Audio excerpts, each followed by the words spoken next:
Tripping. Yeah.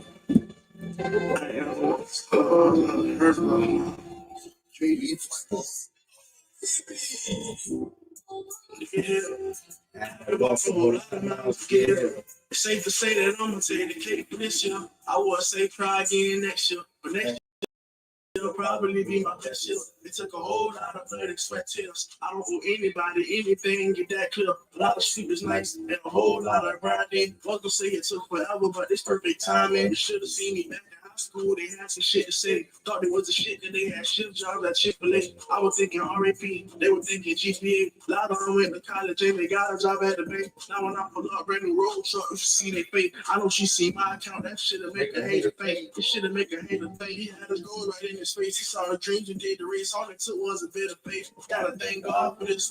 Give me hard and rhythm. Help me dodge the grave. Help me dodge the system. So many homies in the cage, I watch fall the victims. Too many homies in the cage, I watch fall the victims. I'm thankful for my fans. Rappers just changed my life. I'm thankful for my team for keeping a nigga right. Thankful for I appreciate that, bro.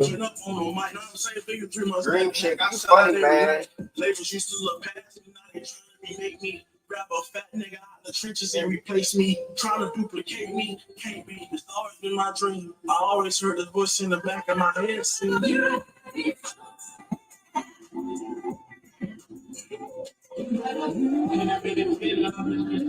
My dream, just my best, like a middle school.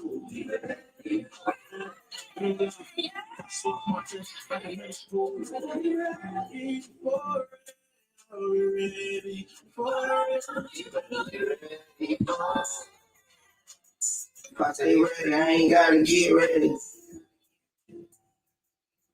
Ain't gotta get ready because I was already ready. I was thinking about the corner store bag. I used to be asking for $1 for a cheddar. I never thought I'd fall out with my nigga and it hurt it. We dreamed of this when we was stealing cars and snatching person. My brother told us stop trying to save everybody. God wanted to bless me, but I had fuck niggas around. But then they say, grind turn to shine. I grind it. And everything I ever did, I did it for the prize. Invest some fraud money in my crowd. All night flights on the snare with a red. Rolling with a puncher, put some on, I call it jail. Sitting at the table with no money for the tab. I was wishing for the stars, I'm a demon in the rape. One day you gonna wake up with your dreams in your face. And you gonna be done did everything that say you can't. The only way they beat you, nigga, is to catch a case. Congratulations, young nigga, you did it. You got it. My team, just my best, like a middle person, Nigga ready for it.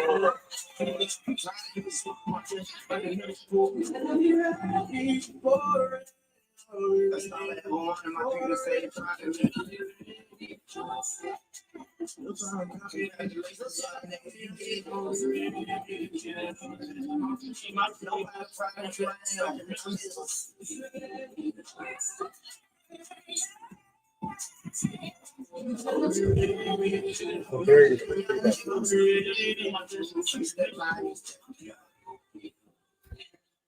Congratulations, young nigga, you did it. Right, you a funny guy, bro. I already know how to be great, you know what I'm saying?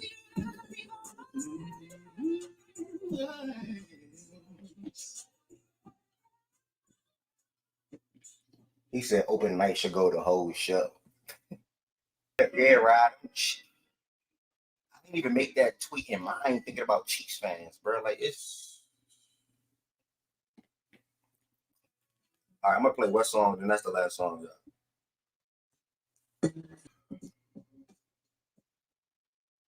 All right, y'all. We are officially here.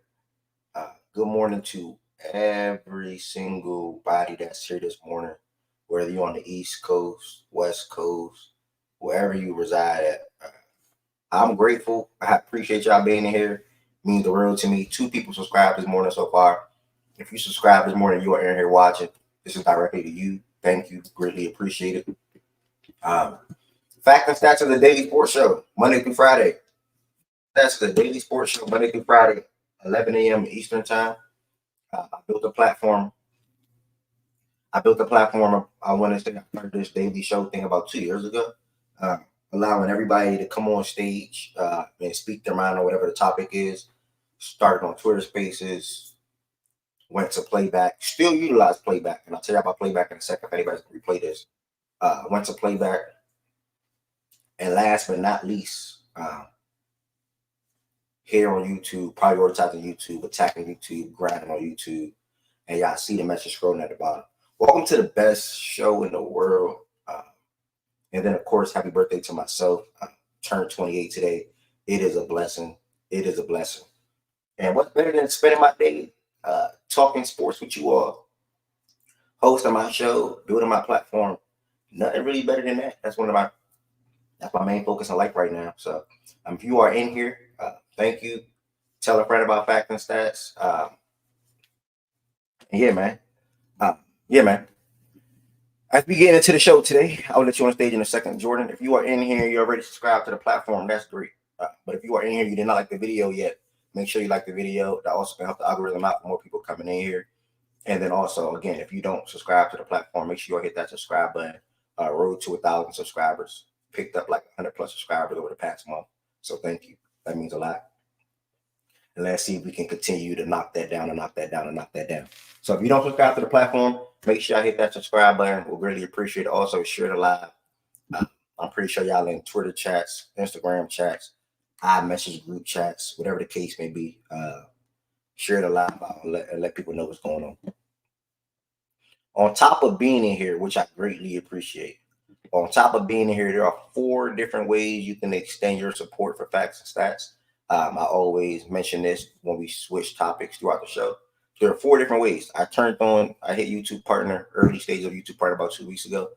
Turned on a feature where you guys can join and become members of the Facts and Stats platform on YouTube, like the community on YouTube.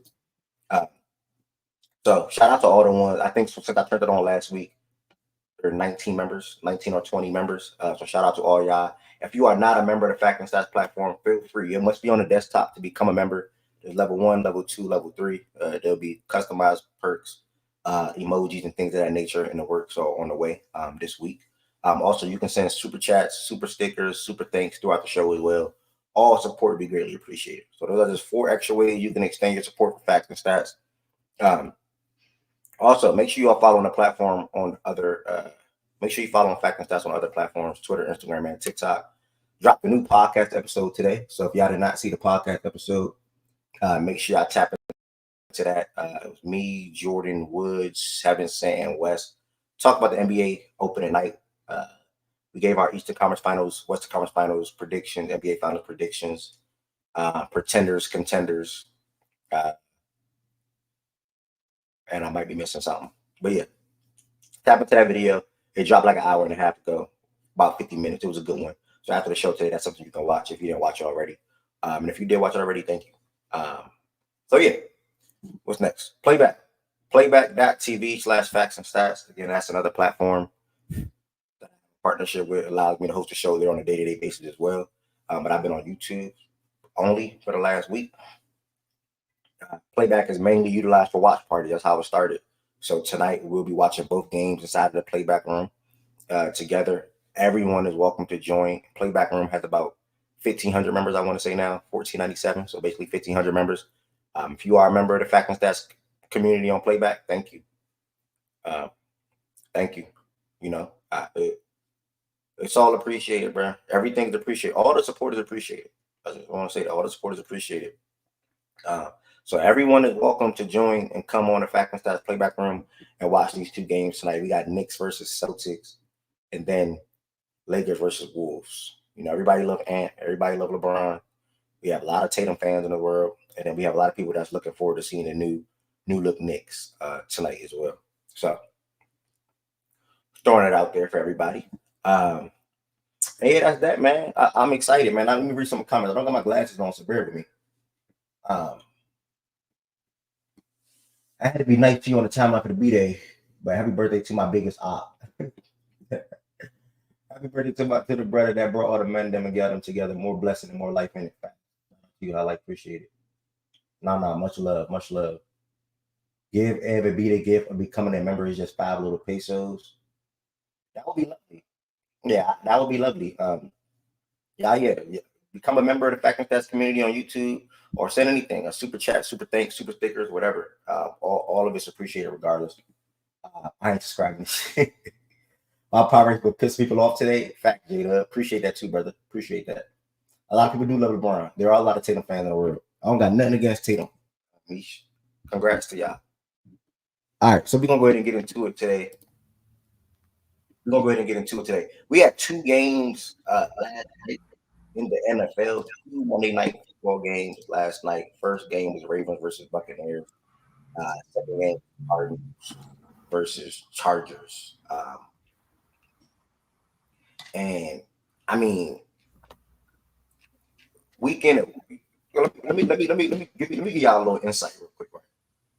Right? Fun fact. Process texted me like 3 or 4 weeks ago, and he was like, "Yeah, man, we need to talk. I need to talk to you in front of the whole world and show you how stupid you are about Lamar Jackson."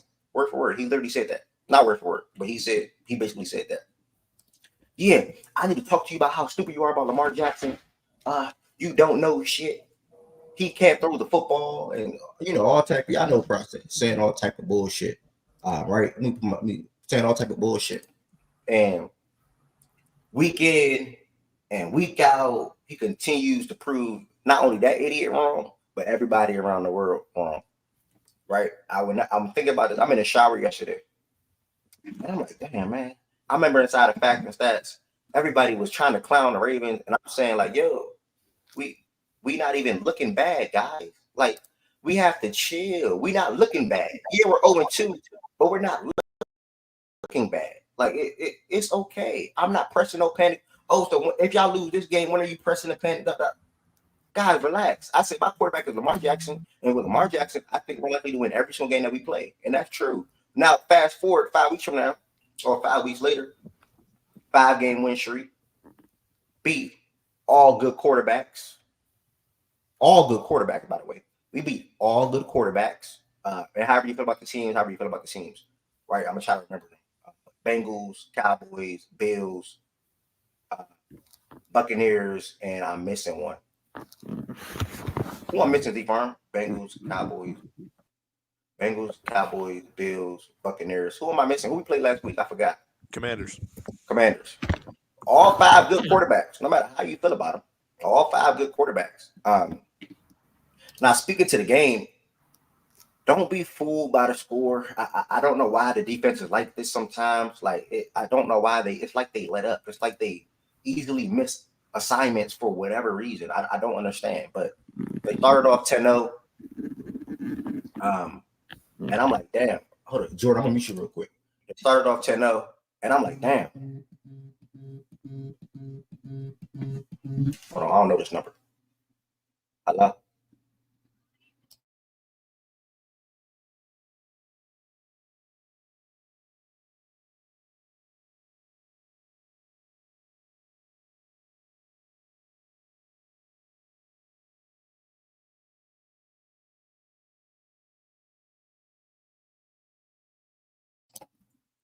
Sorry about that, y'all.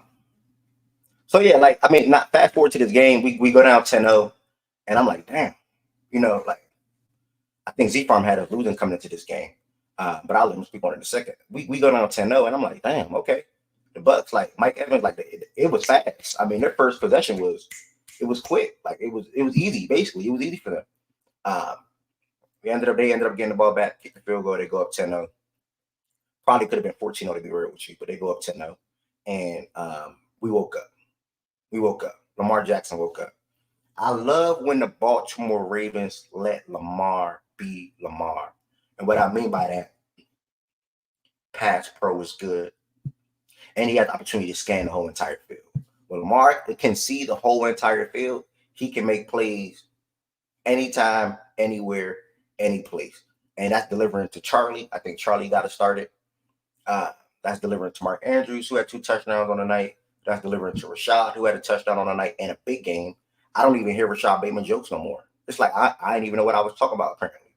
It's like I didn't even know that I said that, oh, hey, Lamar looks at Mark Andrews, Dave Flowers, Odell, and then Rashad. It's like I didn't know what the fuck I was talking about. Now Odell is out the picture, It is literally Zay and Rashad, and you are seeing how good of a receiver Rashad can be for this Ravens team. I mean, y'all seeing it. I don't got to talk about it no more. I don't got my glasses on, so I can't really see the comments right now. But y'all seeing it. Like, what do I got to say? Shout out to Rashad Bateman. Big game yesterday. And surprisingly, in that first half, we're so diverse that we don't have to feed Henry every single time. All throughout Henry's career, he touched the ball damn near on every series in Tennessee. Damn near every series in Tennessee. In the first half in this game yesterday, he had 4 carries, if I'm not mistaken. 4 carries, not over 5. He had 4 carries. That was the first time in a Ravens game he had under 5 carries in the first half.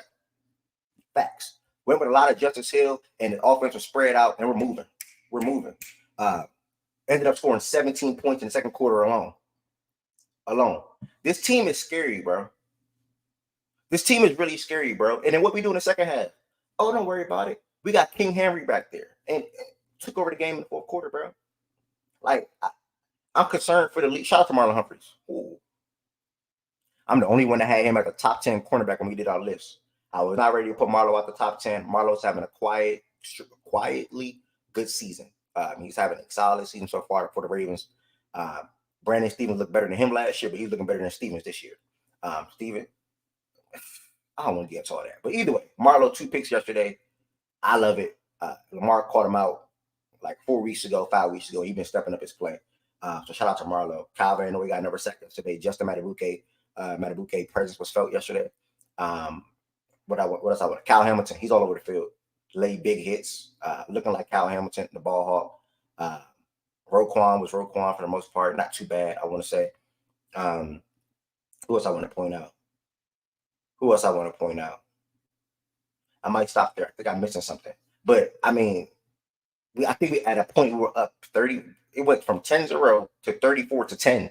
Granted, the score finished 41-31 because of that fourth quarter BS shit and all that shit. Like, I put my phone down. I picked my phone back up. The Bucs got the ball. I'm like, damn, did we punt or something? Apparently, they recovered an onside kick. I don't know what the fuck happened, but that's ridiculous. They recovered an onside kick. It is what it is. I'm not tripping. But this team, man, once the defense catches up to the offense, curtains. Because how do you stop the play action with Lamar and Derrick Henry? How do you stop a team that has not only 1 tight end, not only 2 tight ends, but 3 tight ends that we can rely on to catch passes?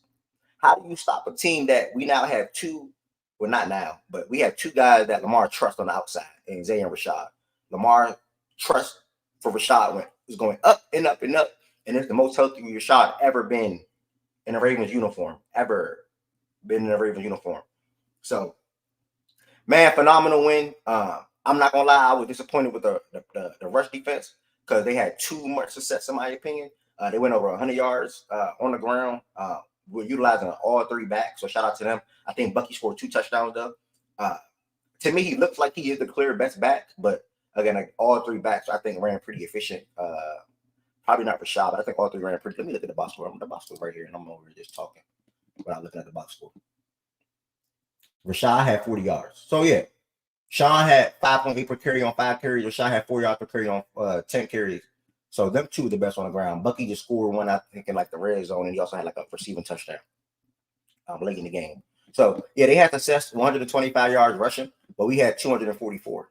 Like Derrick Henry's about to be at 1,000 yards rushing literally in 8 games. Like he might get that next week against the Browns. He think he's like 127 yards away. So I mean, what a time to be a Ravens fan. 5 touchdown passes for Lamar.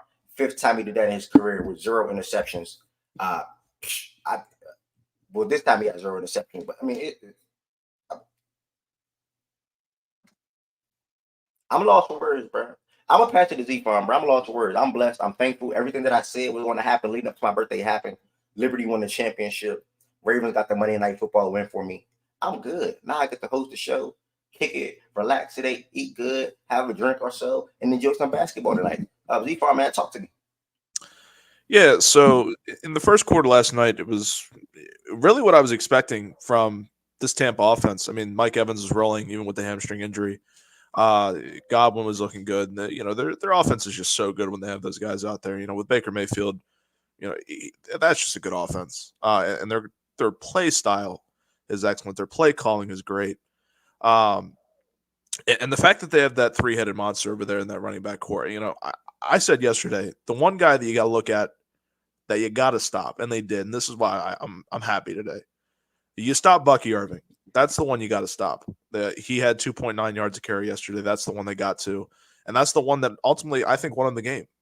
Giving him the second most amount of carries, and he really couldn't do anything. It was really Sean Tucker and Rashad White, as you can see on the screen, being the ones that were able to get more yards per carry. But it was a battle of trenches in the first half, really, for us that we were struggling with, especially on the defensive line. Travis Jones, Matabike, Van Noy, who else? Michael Pierce. Just they were losing the battle, and that's what cost us. That's why you saw Mike Evans get open, completely wide open on that touchdown. Rashad White on that open wheel route in the second quarter. There's so much with this defense that they show you good stuff, like Marlon Humphrey, 2 interceptions. They show you good stuff like Kyle Van Noy, who's top 3 in sacks right now. No one expected that in the National Football League, I'll tell you that. But then there's stuff where it's like Marcus Williams. What are you doing?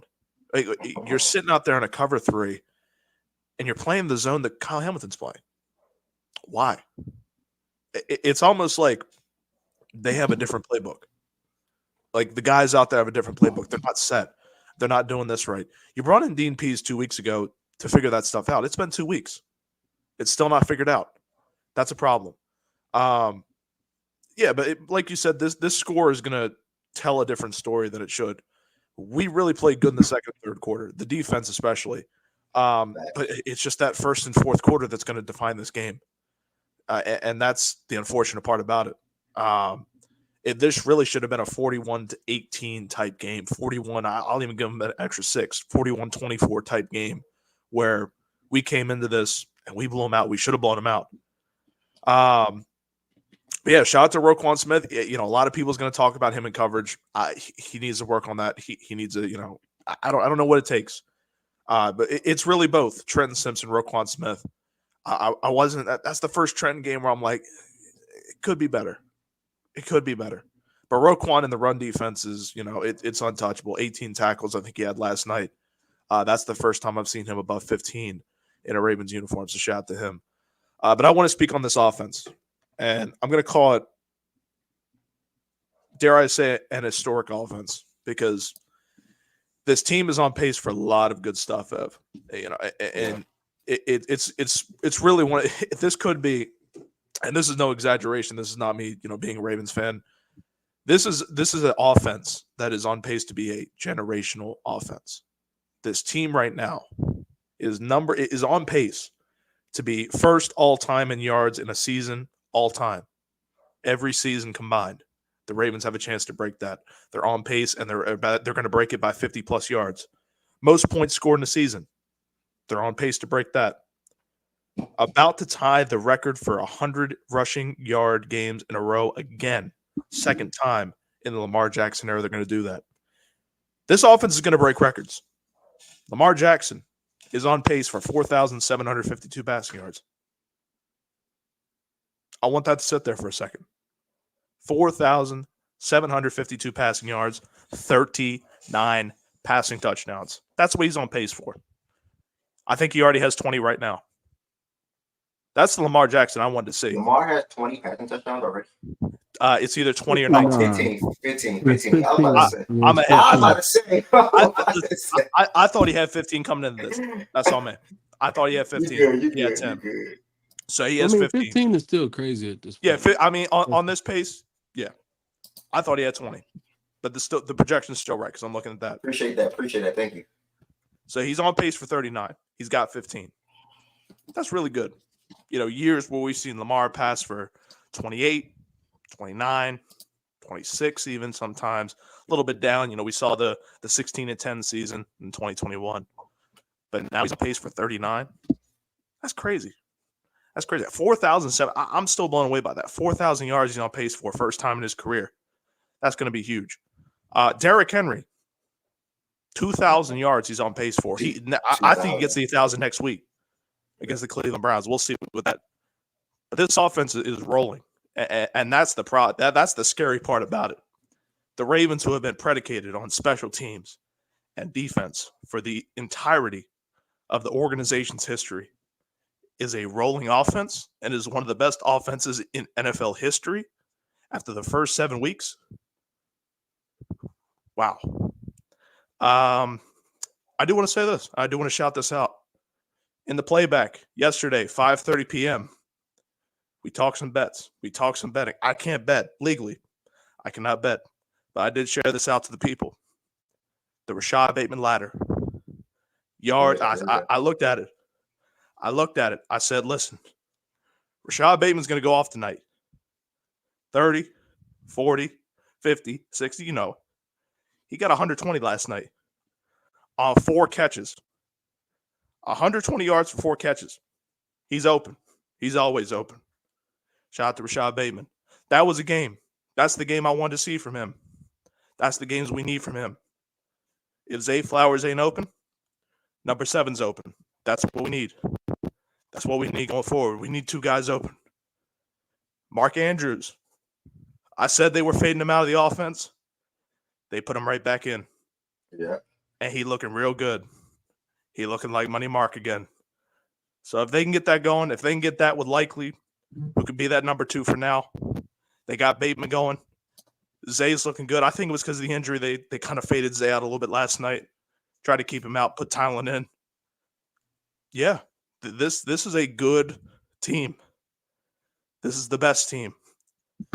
This is a complete team.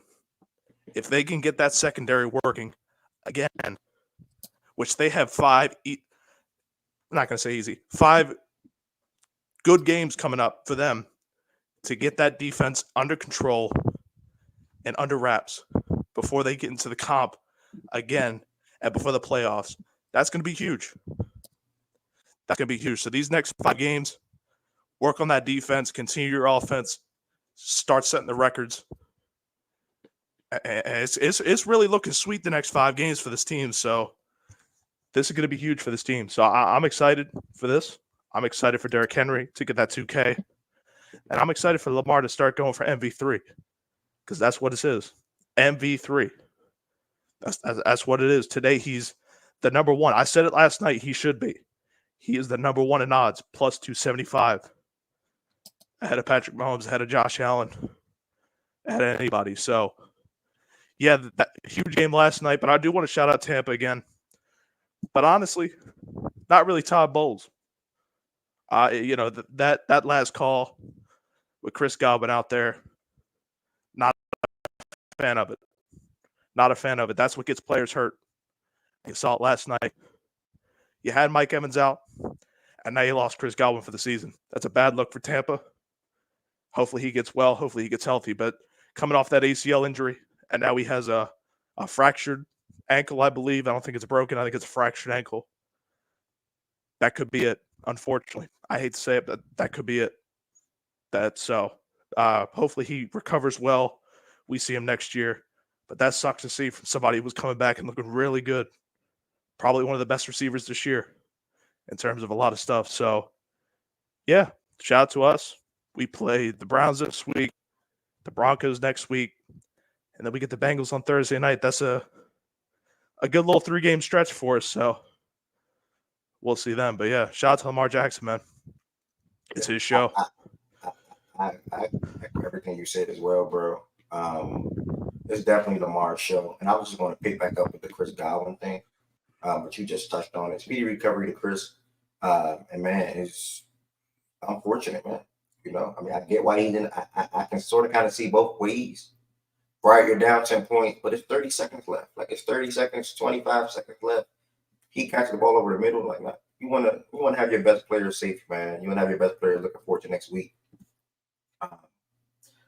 I don't think what they were trying to do was realistic, in my opinion. So it was more than 30 seconds. It was like 3 minutes, something, right? It was 55. It was 55 or 53 seconds. It was definitely under a minute.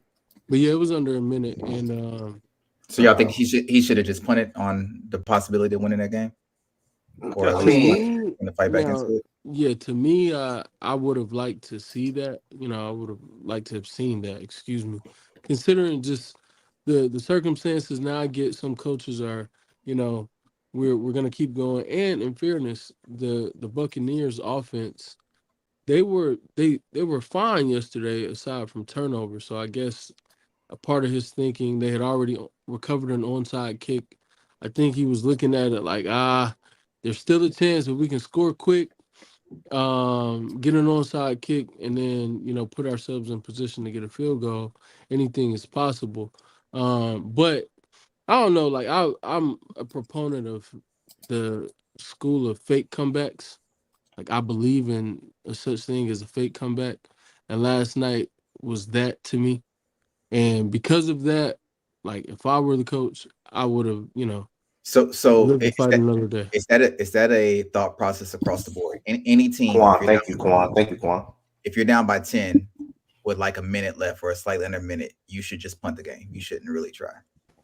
They were down by 10. They had no timeouts, and that's that the thing. matters. Yeah. Like if they had some timeouts, try it. Sure, anything can happen. We've seen it with Dallas. They came within 3 points of us. They were down 24 at half, or 21 at the fourth quarter. They almost tried to come back and beat us, 21, I think it was.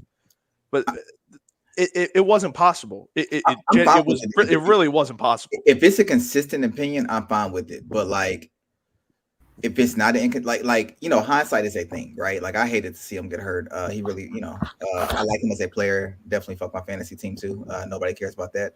But to me, it's just like, if your team is down by 10 with a minute left, do you want them to just not try?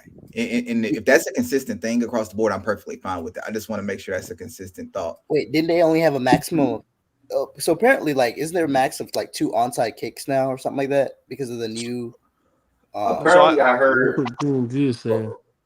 G&G is saying no more onsides. So yeah, I heard after the game, who was it? Scott Van Pelt with the Scott? After the game, Scott was talking to Joe and the other guy that was the commentator, and they were like, I know what's going on around Twitter right now, but that's not true. You can't punt more than 2 times in the fourth quarter. I mean, onside kick more than 2 times in the fourth quarter. That's what they said on TV. Yeah, so I looked into it last night. They tried to propose this rule in the offseason. Obviously, they do the offseason meetings. They tried to propose this rule. I think it got halfway, but a team stepped in the last minute, changed their vote, and it didn't go through. So I think they're going to try it again next year. Obviously, after this, it's definitely going to get pushed again. So I wouldn't be surprised if that's in play next year and it's enforced next year. But yeah, no, that's not a rule currently in the rule book. That's a bad rule anyway. I ain't gonna hold you. It is. I ain't gonna lie. Like, I don't even like if you got to tell the opposing team. Me too. Like I hate all this new kickoff shit. Like, the kickoff itself actually, I think that it's not such a bad idea. Like I don't hate Thank you. The new kickoff rule in terms of like how you line up and the way it has how they've set it up. I don't think it's that bad because it's bringing us more kickoff returns. I think aside from and there's some strategy to it, so I don't hate that. But this onside thing that they've implemented, I think is whack. I also think that any rule proposed to limit how many times a team could do onside, that's so crazy to me. Like, are you gonna limit how many times a team could go for 2? Are you going to limit how many times a team can attempt a field goal? Are you going to limit that shit is how many times you can go for it on fourth down? Like this is super cool. That's super weird. But yeah, I'm not. I get where Z Farm is coming from, and I don't think there's anything wrong with that mindset. And like I said, I wouldn't have. I would have just left well and what's the saying? Left well enough alone. Leave well enough alone. Yeah, I would have just done that. Jada, but again, I'm not gonna come down on Todd Bowles because like he's a tenured coach. I think he has his players' best interests at heart, and I think he's just competing, and I think he believes in his team. Also, I think that's another big thing. I think he believed in his offense and their ability to go get a quick score. And still give them, even if it was, less than 1% chance to win a game, that sliver of a shot, I think he was like, yeah, I'm gonna trust it, and I'm gonna, go down swinging. So it's unfortunate, but injuries happen. This was a hell of a week for injuries, though. Lord. Yeah, and really, they shouldn't even have got the ball back. I don't know if you saw this, Ev. I don't know if you people in the chat saw this. They took Lamar out with 2 minutes left, but they left every other starter in. Henry, starting offensive line, Bateman, Flowers, they were both blocking out there. They took Lamar out. If that's not obvious enough that you're running the football, they stacked the box to 8, 9, maybe even 10 people last night. They shouldn't even have got the ball back. We should have got the first down.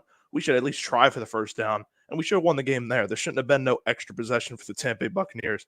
We should have won that game, and we should have kneeled the ball out. It's that simple. I don't know why Harbaugh did that, because he put the first-team defense back out there too. Back out there, exactly. Yeah. I just didn't get that decision as well. That was a questionable decision for me. But yeah, I mean it's terrible, because now you have to look at both of those guys being out now, and you got Palmer, McMillan. I think they get the guy from Maryland back soon, so we'll see him. But that's a huge blow to that wide receiver core, and really a team that could be a playoff hopeful. So we'll see what they do going forward. It's tough, right? So like I was in a Rocket space one time, and we were going over like what's your favorite memory of all time, and somebody said when Tracy scored 13 points in 35 seconds, right? And the next day there was a game where like the team was down like 12 points for 2 minutes, and he was like, you should just pull everybody, right? And it's one of those things like where, to me, I just kind of believe in being consistent with it, because one, you would have never got that memory. And then two, if a player did not get hurt, like, would you be outraged? I think it's kind of tough sometimes, just because like football is a violent sport and these guys can get hurt at any time. I hated seeing it. I wish he was not playing, but it's hard for me to point the finger at Todd Bowles when it comes to that, right? Like you have a team to manage, and there's different layers to it, right? Part of it is protecting your team, but some of it also is believing in your team and not taking a knee when they still want to fight and things of that nature. So like it's a delicate balance. I just think that because he got hurt, I don't know if I would grill Todd Bowles because of that. And I'm not sure if that's necessarily fair, but if this is your thought process at all times, I'm perfectly fine with it, right? But like it's almost like in basketball, right? If that player missed or made the shot, what you call it a good shot, period, right? And it's not just a bad shot because they miss. You know what I mean? So what you would accept in victory, no, I'm saying accepting defeat, what you accept in defeat, accepting victory. So I don't know. Like I hated that he got hurt. It's a contract year. I think that's going to affect him. He was balling. And I kind of enjoyed watching Tampa, to be honest with you. Yesterday was rough, but I just don't know if I really want to hammer Todd Bowles over this. I like how you look. I like the angle you took, bro. I'm not gonna lie. I like the angle that you just took. Jordan Woods is saying in the chat they literally couldn't win the game. Rise sort of kind of agreeing with what you just said. Not mad at Todd, just hate that it happened. It just felt like though, and then after he gets hurt, and I'm like, why is Baker still in the game? Like it just felt like to me, if it was like a one possession game or something, if it was, if they had gotten the 2 earlier in the game or something like that, then it's like, okay, cool. Like, but it's like you're talking about 50 something seconds to go, no timeouts, you're on your own side of the field. I mean, the odds just seem so low. It just felt like once the Ravens took Lamar out, it was kind of like all right, this game's kind of over thing. Because to me, it's like if there was a we could still win this game, I don't even know that the Ravens take out Lamar. And so I don't know. But I guess my thing was at 2 minutes and 48 seconds or so, it's 46 seconds. That team was down 41-18. And now it's 41-31. Like while that team was trying to fight hard and come back and play hard and blah, blah, blah, it would also be kind of weird to be like, all right, now y'all sit down. Know what I mean? Like, I don't know. Because my thinking is like they're thinking is like, all right, cool. Can you like get 1 or 2 chunk plays or something and kick a field goal real quick and then get an onside kick or something? Like sure, but like if you remember like those sequence of plays that was happening prior to the injury, I think it was like an incomplete pass and I think there was like a sack or something. So it was just like, to me, it was just that at some point it was just like I don't know, they should have called it. But I mean, there is some merit to, okay, he got hurt, so we're saying this now. And obviously if he had played out and he didn't get hurt, we would have just been like, all right, you're kind of dumb for leaving them out, but we wouldn't have said anything. But I mean, I guess it's just a risk. It's a calculated risk that you took, and paid for it, so Yeah, I mean, yeah, yeah. Nothing else to really add. So yeah. you're gonna fall where you fall on this one. If if you like to segue into the Cardinals game or transition, we can. Or if anyone else has anything to say about the game, feel free. But the top Bowles, Angle, and Godwin, just prayers, speedy recovery. Yep. Yeah, I'm with you. Yeah, man. This game, the next game started like an hour after the Ravens game started. So after that game, after the Ravens game concluded, I'm on such a high. Like I ain't even care to put that game on. I seen like the last game when they drive where James Conner was running down and they kicked the field goal. That was it. Other than that, I'm good with my team. I'm Ravens got the win. I was good. I'm prepping to go into my birthday night, birthday period, at the end of the day. So 17 to 15 for the Cardinals. I personally can't say too much about this one. Looking at it, I see Herbert had 349 passing yards. Apparently, Marvin Harrison was missed a couple of times from Kyler or something like that. A Don't know couple, what he. man.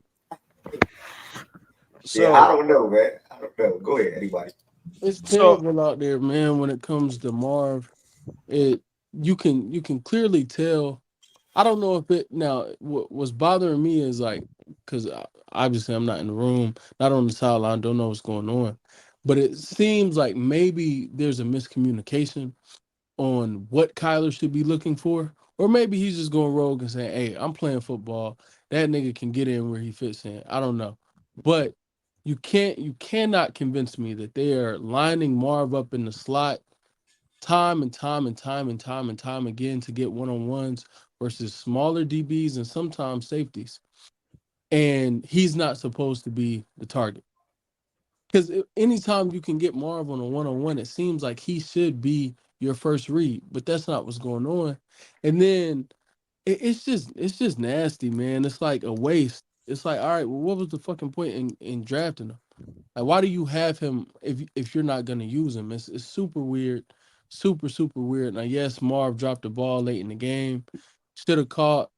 I need receivers to stop jumping with balls that are at their chest. I've never understood it. Even as a child, when I was playing in high school, I used to like get into my teammates about jumping for no reason. I need receivers to just stop doing that, bro. Like if you're trying to brace for contact, it makes sense a little bit, but it's just stupid when you don't have to do it. And he was on the sideline, so he really didn't have to jump for that ball. He just ended up dropping it. It is what it is. A few other passes were high to Marv, and he couldn't bring him in, and they just don't looks like they don't work out together at all in the offseason. It looks really bad. But um, you know, my bigger issue with this whole I hate the two games on Monday night. I don't like it. I don't understand it. Doesn't really make the most sense. Now you put a game on ESPN Plus. It started at 9 p.m.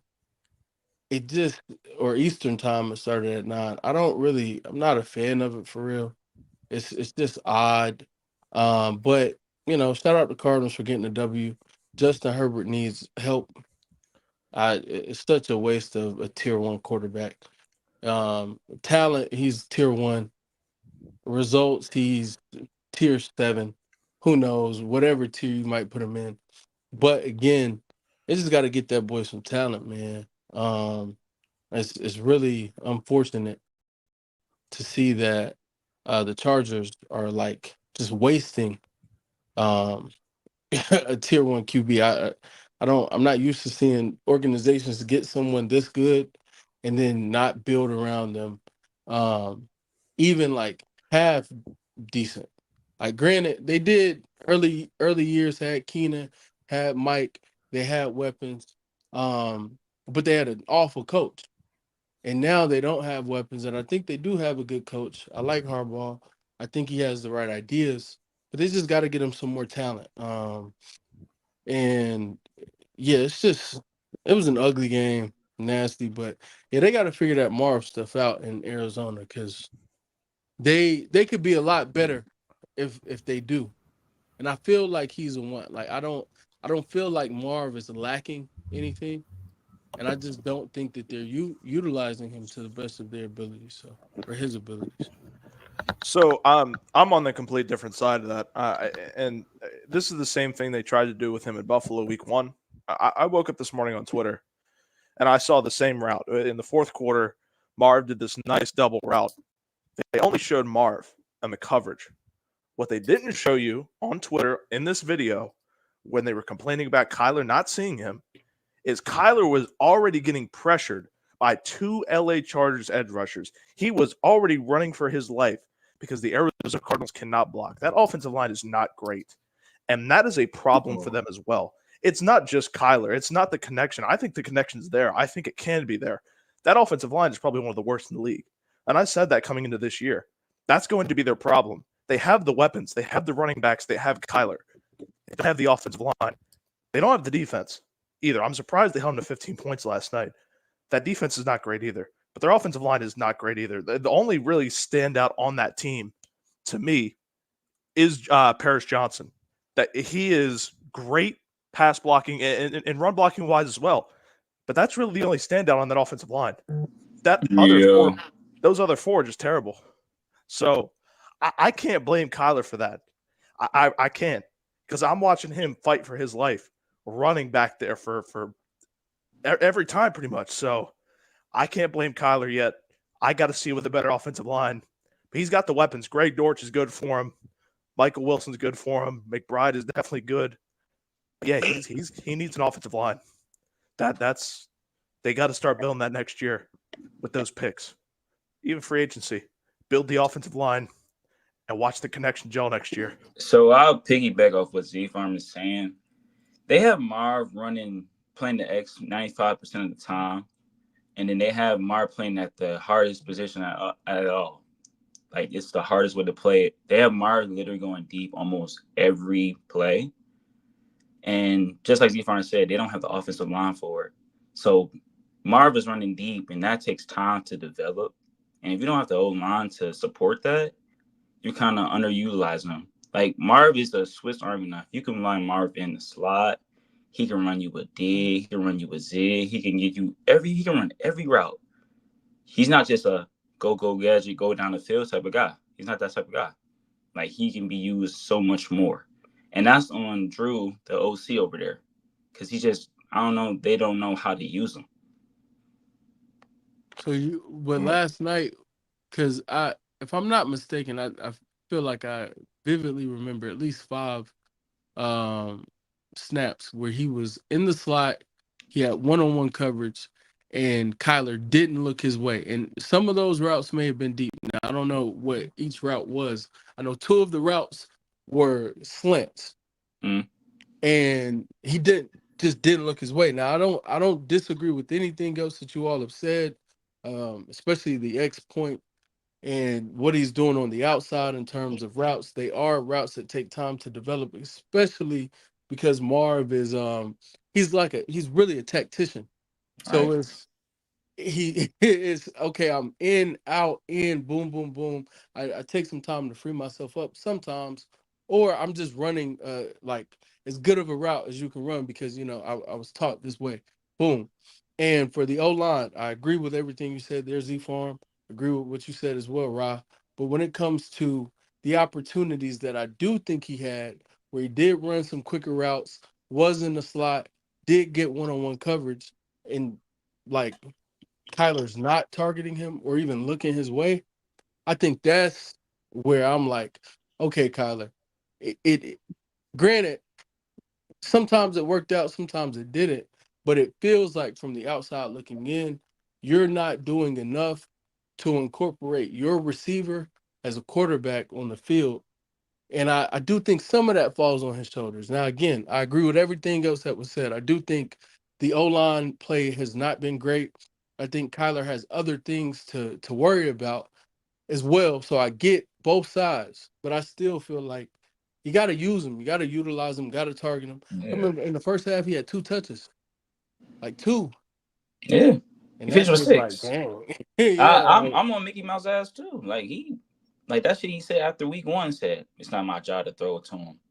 Why the fuck y'all draft that nigga at that round then if you didn't want him? I don't get it. Like you could have took Joel and kept him pushing. Yeah, I think that would have been a much better pick, especially because, next year, obviously, in the years after, we see this wide receiver talent coming out of college. It's every year. You're seeing 5, 6 first round guys that the Cardinals can get every year. So, and Greg Dortch has been valuable at times. Michael Wilson was valuable last year, and you still have McBride. So, it's not going to get you to the playoffs, but it's a step in the right direction if you build that the offensive line first, because that talent is not there every year. It kind of is this year, top heavy, but they're definitely going to be a team that's interested in Will Campbell, Banks from Texas, but this this Chargers team, man, this Greg Roman stuff, man, like obviously Justin Herbert, I like what he's doing over there. Obviously with Justin Herbert, you have to pass the ball. He's not a running quarterback. He's not Tyrod Taylor, Colin Kaepernick, Lamar Jackson. That's who he's worked with. Yeah. He's never really worked with a Justin Herbert before. I said this years ago. The only job he should have going forward in the NFL after with us is a run game specialist, because he knows the run. He is a predicated, dare I say, the best run game. He knows it. He knows everything. He knows how to dissect your defense on the run game. He's that good. And that's something I give Greg Roman his props for. But in terms of passing schemes, in terms of talent that he has with Lamar, years before, now with the Chargers, he does not care for wide receiver talent. He thinks you could do it with guys like Jalen Reagor. That is one of their top options right now is Jalen Reagor. Joshua Palmer. This Semi Fecco guy, he is slow. Like he's just so slow. I don't know why he runs routes. He should be a blocking tight end, but he runs routes at about a 5.1 40 time. That's not good. That's not good. So I just don't see it with this Chargers team. Their defense is playing very well, and that is obviously a Harbaugh thing. Shout out to him. He's gotten that defense together over there compared to last year. But that offense is just terrible, and they need weapons. I don't know what they get. Obviously, they had weapons, but they traded them all away for barely any compensation. So I expect them to get a first-round receiver again this year. And yeah, we'll see what that goes. But yeah, this is just the Chargers they're a long way from competing again. That's unfortunate to see. Again, like Wes said, not a tier one in my opinion, but a top 10 quarterback if you use him the right way. And the fact that he is not playing at that level right now because of his talent and because of the talent around him, that's a major problem. So hopefully they get that fixed next year, even the year after. I want to say I'm part of the Herbert train. I see it now. I see it. Yeah. 300 yards with those weapons? Yeah, that's ridiculous. That's ridiculous. Yeah. I'm not going to lie. That's ridiculous.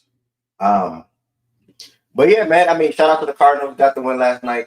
It's always a good time where you can get a win, especially that division is so in reach. There's only 2 divisions with 2 teams. I mean, 1 team over 500, and that's the NFC West and that's the AFC East. So AFC East only the Bills over 500, and the NFC West only the Seahawks over 500.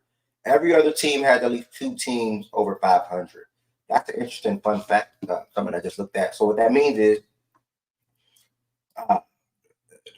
not the Jets. Let me start here.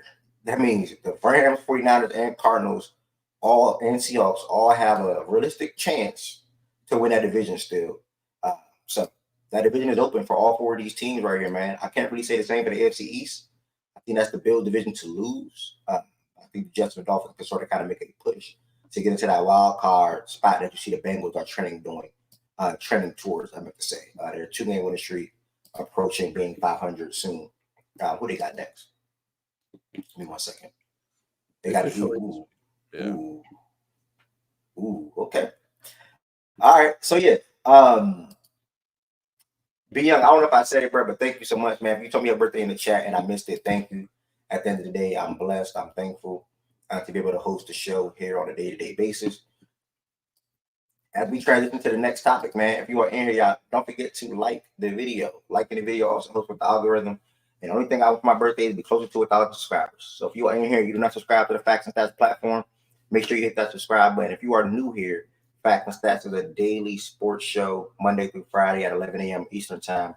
And we also host phenomenal watch parties on Playback every single NBA game. So every single day, every single night, you will see that Playback Room live because the NBA season is back tonight, and there's games every day, more often than not. So yeah, man. Make sure you all subscribe to the platform. Make sure you like the video. Make sure you sign up and join the Playback Room. That's floating on the bottom of the screen. Playback.tv/fact and stats. The link is also in the description. On top of being here, there's 4 different ways that you can extend your support for Facts and Stats. You can become a member of the Facts and Stats community on YouTube. 3 different levels you can sign up and join as, or you also can send super chats, super stickers, and super thanks throughout the show, extending your support and appreciation for the Facts and Stats platform. Appreciate you all being in here. Next topic that we have today, we're going to go ahead and dive into the weekly top 15 power rankings. I'll make this tweet real quick, signaling the people that we're heading here. Signaling to the people that we're heading here, and then we'll move. If you want to be a part of the power rankings, feel free to come to the stage. Yeah, Jay, it's my birthday. Thank you. If you want to be a part of the power rankings, feel free to come to the stage. To come to the stage is the pinned message on the YouTube. Pinned message on the YouTube comments.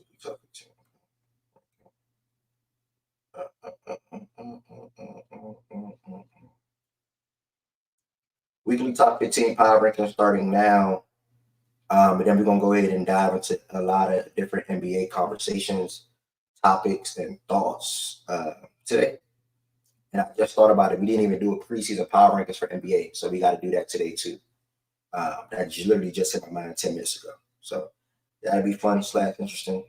On top of everything else that we're going to talk about today. Lorenzo, appreciate that. All right, we're going to go ahead and dive into it. Let's see. Let me go ahead and put it up. 2, 3, 4. I have 5 brothers here on the stage with me. Appreciate y'all. One more time, if anybody in here wants to be a part of the power rankings, feel free to come to the stage. If not, I'd like to put us up here, and I'm pretty sure we'll rock and roll and get this spot on. Last week, I know I had some familiar faces up here as well. I know Jordan, Wilson, Jada, can't remember. Z-Farm, West, and Rob was up here on that. Honestly, I know Wes was. Okay, West was here too, and yeah, I like what we came up with last week. Vikings, Chiefs, Lions, Ravens, and Texans rounded out the top 5, and then we followed it up with the Packers, Bills, Commanders, Falcons, and Bucks round out the top 10, and then we closed that out with the 49ers, Steelers, Bears, Eagles, and Chargers. So we're not go ahead, right? I'm gonna say I was up here last week. I was arguing about the Niners being at 11. I was trying to get the Bears at 11. Okay, I think that was wishy with the Bears thing too, but they don't like the Bears in here for some reason. They don't. They were trying to compare Wes. resumes, and the resumes both didn't look good. But one of them lost to Rams, which the Bears lost. The Bears won actually. I'm sorry, and then the Niners lost to the Cards recently with the weapons being healthy. They also lost to the Rams too. Hey man, All right, get the L, you get the L. As I was telling y'all, if you are a member, your vote does matter in the chat. So if you are a member and you want to vote in the chat, feel free. If we have a tie on stage, then I'll make a poll regardless. But if you are a member, associate, appreciate it. If you are a member, your vote does matter in the chat. So feel free. If you want to continue or make your vote count, feel free to type it in the chat, and I will be looking in the chat if you are a member, and I will be able to easily notify that or see who y'all select.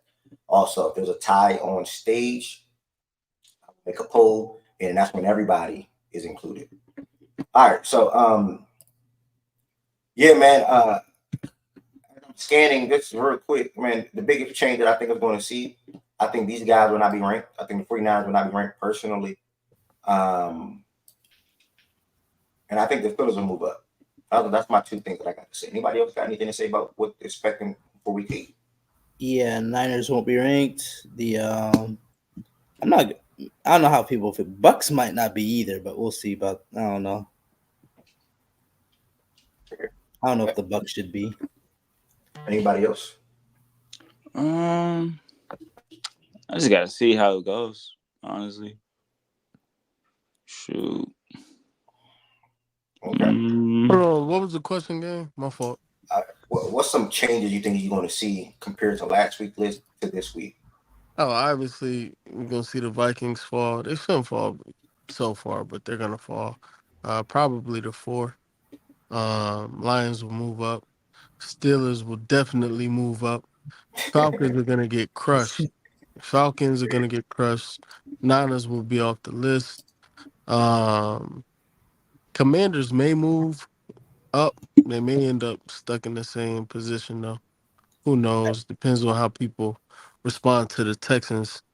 The Packers are gonna move up too. This community I think loves 1 them. through 8, the names stay the same, but obviously the order is going to change. But I think 1 through 8, the names stay the same.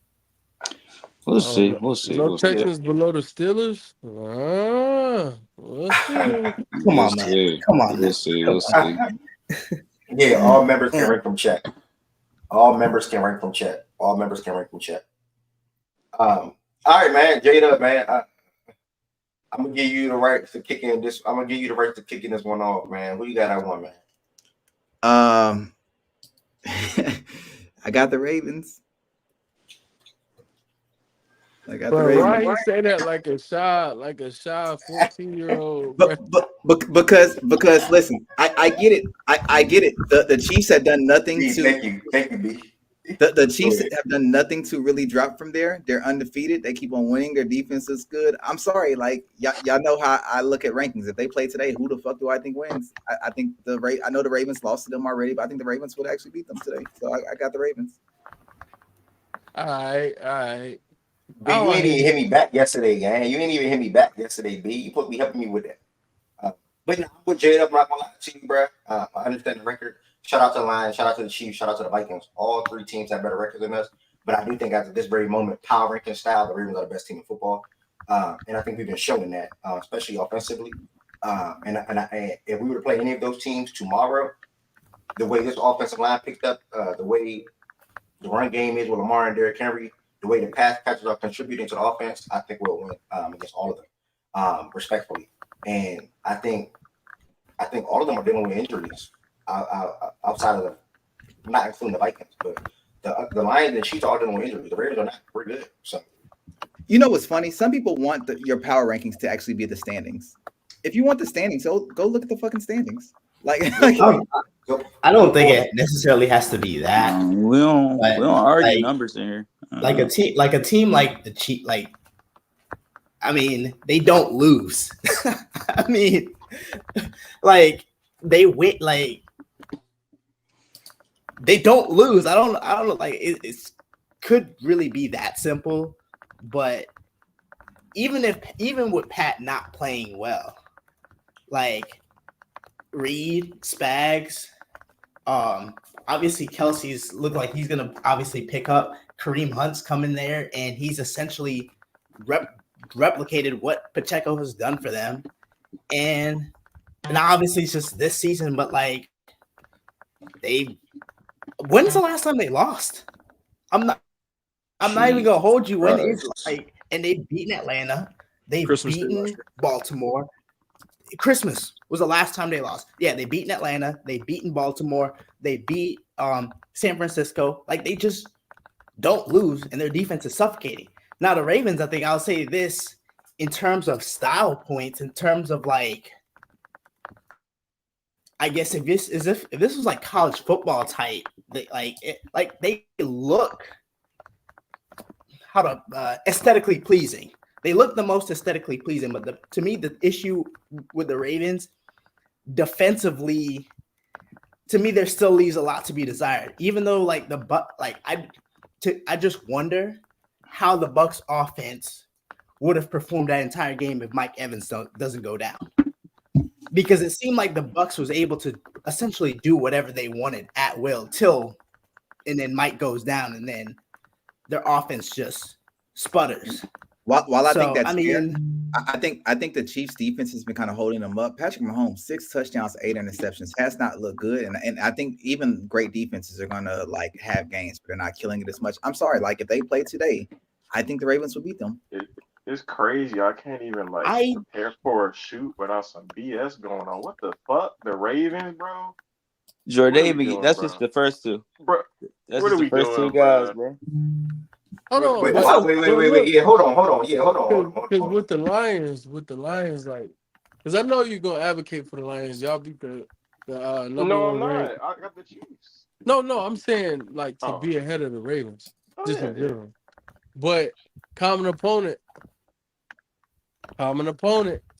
So just but Mike with, Evans thing is that not like is that not like a huge factor when you go the whole common opponent route? Mike Evans, Mike Evans got hurt, and we should take that into consideration and give credence to that. But I also feel like we can't take away credit from the Ravens for doing what they did. Oh no! I'm not saying like defensively. So like Baker, because Baker, he made some. I think he made some poor reads and made some poor throws. Like Baker, and even though he only finished the game with 2 interceptions, he had another turnover-worthy play when he tried to hit Otten up the seam, and he ended up completing the catch. But I forgot. I don't know. Went through dude's hands. I dropped the ball. Bro, good. Like, shut up. That was another turnover-worthy play. I do think the Chiefs. Well, I hear what J-Dub is saying, man, in terms of power rankings. But again, I think beating the Ravens in week 1, whether we want to put a whole lot of stock into it or not, I think it just makes it to where they have to be like number 1 in the power rankings. Power rankings wise, it gotta be. I understand. So what I will say is, yo, can we get votes? Then discuss. Well, I mean, we can discuss. You only got two people. It's Ed's birthday, man. Nigga, talk about how you want to talk. Listen. No, what I will say is though, like if you like the whole Chiefs and Ravens thing, like obviously an argument. If you can hear the point, that it was week 1, very first game with Henry, and then they didn't really know in terms of how they were going to run the offense. Like that would be exactly all valid. what it was on top of the new offensive line. So I understand what. So I'm not like it. To me, I'm not making that whole head to head like the end all be all. But to me, I think when I look at the Chiefs, to me, defensively, to me is where it's like, okay, do I think that the Chiefs offense going to be worse, better, stay the exact? Because to me, like if you look at the Chiefs offense, they don't really punt the ball. They move the ball relatively at will. It's just obviously Patrick is making that 1-2 mistakes every game. And obviously to me, it's like, okay, is that like, do I see that as something correctable? Do I see that as something that's going to change moving forward? And obviously looking at the Chiefs, they've gotten through the toughest part of their schedule and they haven't lost. So to me, it's like, okay, I mean, I think they're the best team. What like we said, what part of their schedule you think was that tough? Well, first we said the Bills. Wait. First we said the Bills was better because style points. Then we said the Vikings was better because style points. And meanwhile, these dudes keep winning. They're not losing. So it's like, all right. I mean, are we about to say?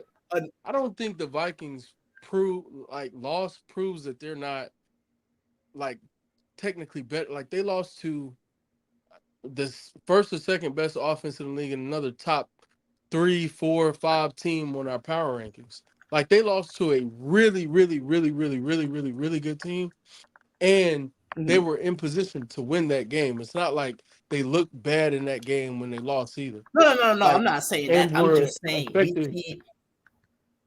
Go ahead. I'm just saying, like right now, as we speak, I'm just saying, like they're the NFL's only team that has not lost, and meanwhile, we just keep putting different teams over them just because the Chiefs are not winning the way we want them. So I do want to respond. But no, that's not how.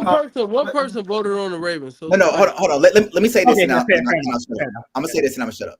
1, I've had the Chiefs number 1 the entire season. That's 1. 2, I am consistent where I've said that I think that like week 1, 2, sometimes 3 a little bit is an extension of the preseason at this point.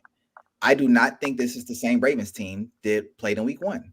The O-line is healthier. Okay. They figured out the Derrick Henry shit. You know what I mean? I think this is a better team. To me, I don't put a ton of stock in week 1. And I've said that from the actual beginning. And so to me, once you get past what I consider an extension of the preseason, the Ravens are fucking undefeated and winning in pretty dominant fashion, right?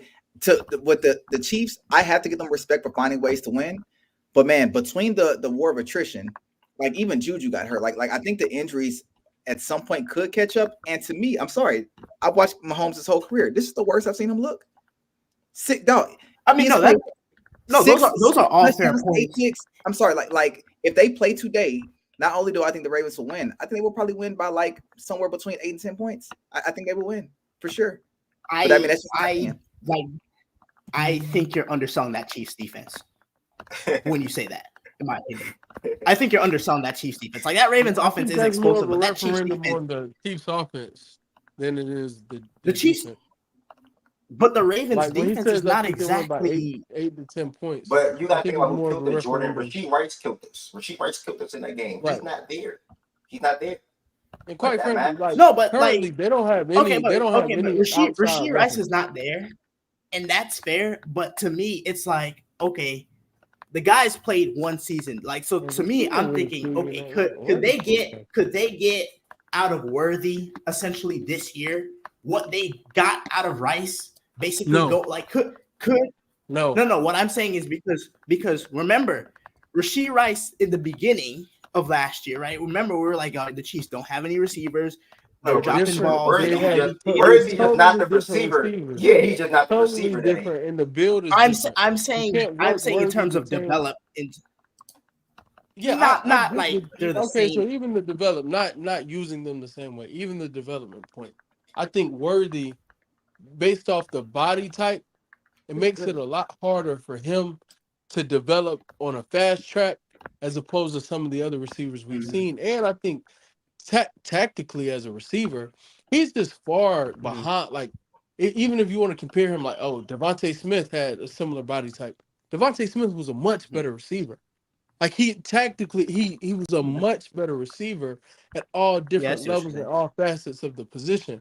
Worthy right now just has a lot of work to do, and I'm not saying he won't be able to get there. I just question whether or not it could be this year, or whether or not they'll be able to utilize him. Because again, this isn't a guy who came into the season injured or anything. He was there for the offseason. He got all the OTAs. He's been there for everything, if I'm not mistaken. And even with Rasheed going down, even with Juju going down, even with Hollywood going down, they still have not been able to effectively use him outside of a blown coverage or he just won a deep ball route. Those are the only two. Like outside of that, they're not like effectively using him at all. Him, So, what are the votes? What are the votes? Rob, Jordan Woods, anybody like just vote, get it in. Man, give me. Go ahead. Who was your vote, Wes? Did you side I with said Chiefs. J-Dub? I still say Chiefs. I think the Ravens are the most impressive. They look the most impressive to me. Well, either the Ravens or the Lions. However you want to slice it. Both offenses are dominant, whatever. But I still say Chiefs.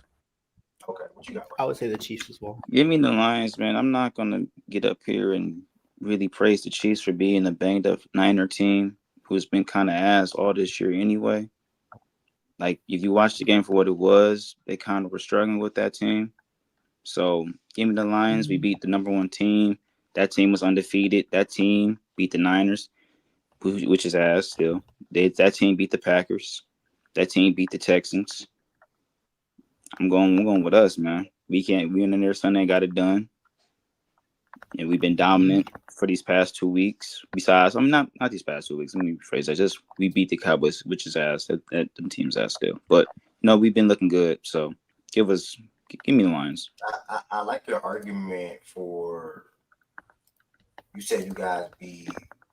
Well, you said they beat the Texans, Packers, 49ers.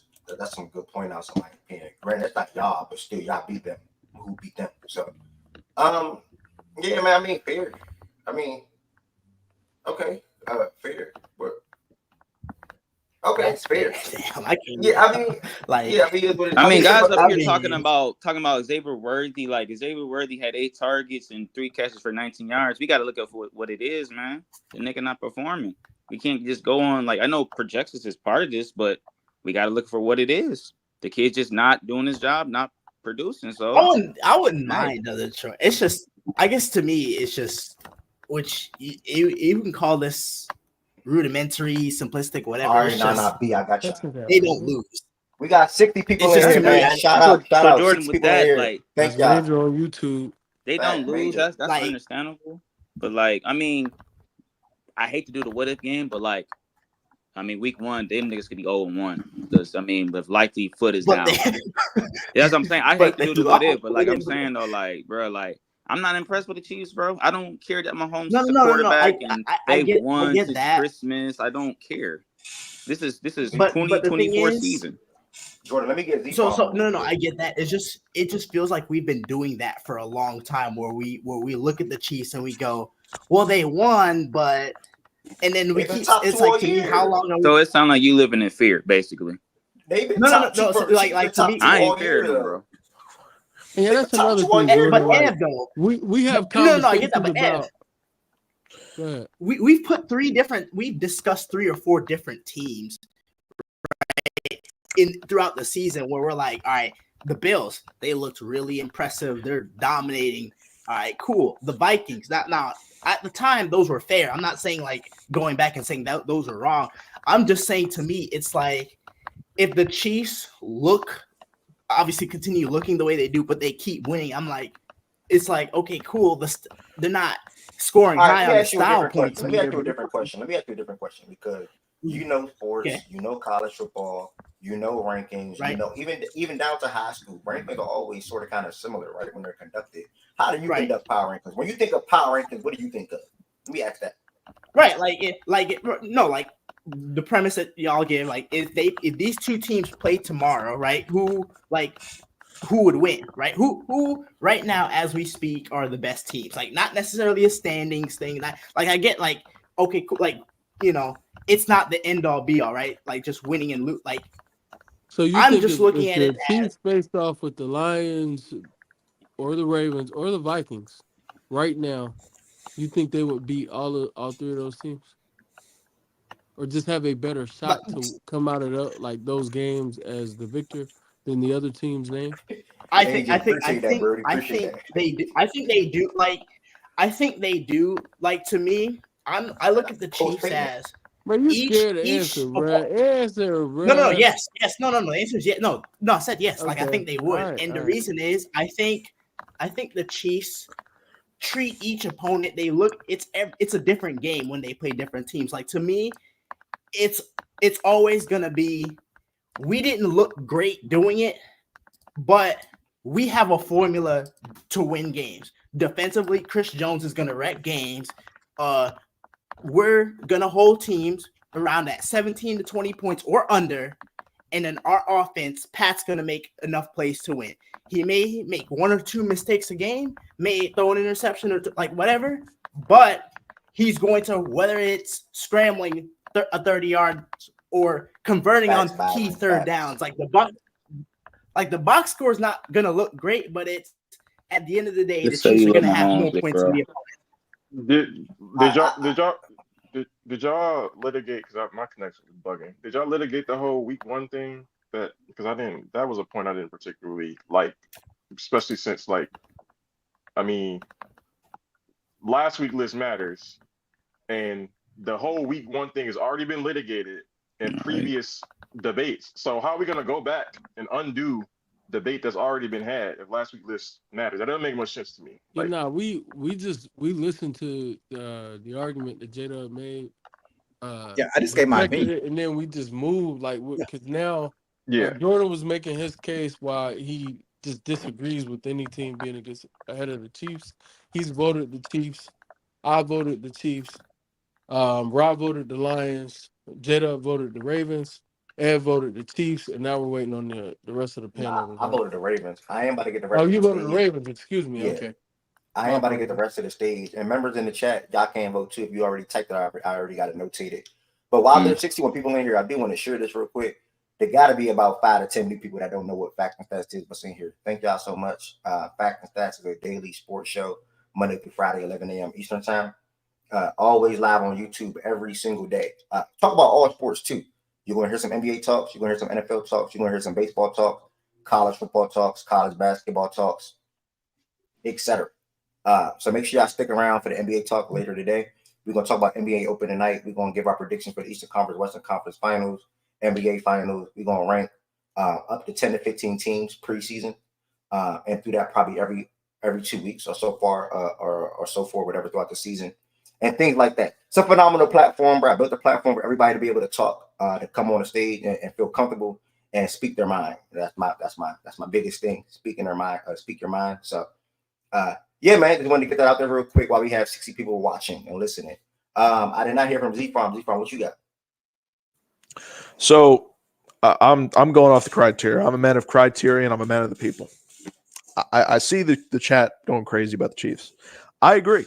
I don't think the Chiefs are the number one team in the National Football League, whether that's power rankings. I don't even think the standings should tell you. 6-0, I think it's a lie. 6-0. I'm not going to say Steelers-esque 11-0 type thing. It's not. Patrick Mahomes is not playing good at all. The offense, it's not looking great. But we've said this every year about the Chiefs. We've said this every single year. It starts off slow. It starts off, they look beatable. They look beatable every year. And then we get to this point in December, they look good. But it's not December. It's October. It's October 20. Check real quick the date. 22nd. October 22nd. The best team of football right now is the Detroit Lions. They are a hot offense. The Ravens are a hot offense. But the Detroit Lions are a clear, undisputed number one in their conference. They are beating teams. I'm going to say the Dallas Cowboys because it is still the Dallas Cowboys in Dallas, 47-9. They beat the number one team in the power rankings last week, and it says right there in front of you guys, last week's list matter. The criteria is there. Projection. Their projections are through the roof. Jared Goff is playing at, whether you like it or not, Jared Goff is playing at a top 5 MVP level caliber quarterback right now. Their run game, that two-headed monster with Montgomery, Gibbs, it's elite. Their offensive line is looking good. They looked great without Hutchinson. They definitely need more help, but they looked good without him. I thought they were going to struggle a little bit. They looked good. We have to take that into consideration. Win-loss performance matters. And that is something that the Lions take. So give me Detroit Lions number one. That's the team to beat right now. Jordan Wood, you said Chiefs. Yeah, I'm going to go Chiefs over Lions. All right. Ted, what you got at one? Pass rush still concerns me with the Lions. You got Chiefs. Mazak, you going to be up here for the whole power rankings? Yeah, I said probably. I'll go Chiefs. All right. BJ, do you have a vote? Can I get paid, by the way, too? Like, I don't understand, bro. Like, what? Can I get paid? And do you have a vote? Man, making that man wait on his birthday. Got the Chiefs. Money Like, nah, no funny, bro. Wait on my birthday for money that I was supposed to get last is ridiculous, bro. But you yelling Rashad Bateman this, Rashad Bateman that. I'm the gamble man, but I can't get paid. Like, what the fuck? That shit crazy. I'm not gonna lie, they made a late push. We just got like 3-4 straight Chiefs votes. So they won 6-5. That is the stage. Shout out to the Chiefs. I thought the Lions were going to win. I'm not gonna lie. I counted Nana, B, and Ari in the chat. Rye, and who else said Lions? Oh, and Z Farm. Chiefs won. Shout out to the Chiefs, man. They back at one. They ain't been there since week 3. We moved to number 2, and that was, I'm gonna ask the people that say the Chiefs. So I'm gonna circle back to Ted's. Ted's, who you got at 2? Detroit. And then Jordan Woods. Yeah, I got the Lions. Mazak, BJ. I go Detroit too. Lions. They went out. No need to waste our time. Ravens will be 3. What Well, the let fuck? me ask. Common opponent don't mean. I'm not mad. It was already surprised. accounted. It was already accounted for with them being 3 last week. It's already been like baked in my opinion at least. Can you scroll down? Lions were ahead of the Yeah. But what I'm saying that with them losing to the Bucs, they Okay. were already 3 and they just beat the number 1 team. I don't see how they would stay for them to stay at 3 with beating the number 1 team would be a crazy precedent to set. Like that would be kind of crazy. Like to stay in place on the road, off a bye, division. That would be kind of wild. I hear the argument. Ravens went and to me dominated the team, the only team that they've lost to this year. We could talk it up to a bad game, tough game, whatever. But the Ravens went on the road and dominated the only team that the Lions lost to this week. And while the Lions did beat the number one team in the power rankings this week, and they deserve credit for it, I think that an argument can be made for common opponent and the way that the Ravens just handled the Bucks, for the Ravens to be ahead of them at this juncture.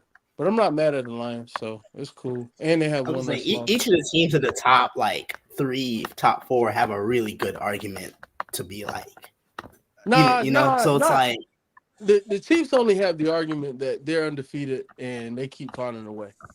Every other argument goes to the other teams, but the precedent has already been set for the way we've done the power ranking, so I just went with the Chiefs. So based off of some of y'all logic, the Vikings have to be number 3 then. No. How so? Because this is the thing. And first off, I want to get back to this point. Common opponent, Ravens and Cowboys. The Lions dominated the Cowboys, but dare I say, kicked their fucking teeth in. Sorry for swearing on YouTube, Ev, but that's the simple fact of the matter. They kicked their teeth in, and they did it bad in Dallas. The Ravens were a 3-point victory. Well, it was a 3-point victory. Yeah, I have to take that into consideration. I also have to take into consideration that this team lost to the Raiders. Again, well, no, it's the fact. I think when you start doing things like common opponent, I mean, the common opponents are good. Like I hear that one, and it could hold more weight than some other subjective arguments. But then you could also do a worse loss thing too. And I think between the two, the Ravens by far have the worst loss. Yeah, again, that Raiders loss is egregious.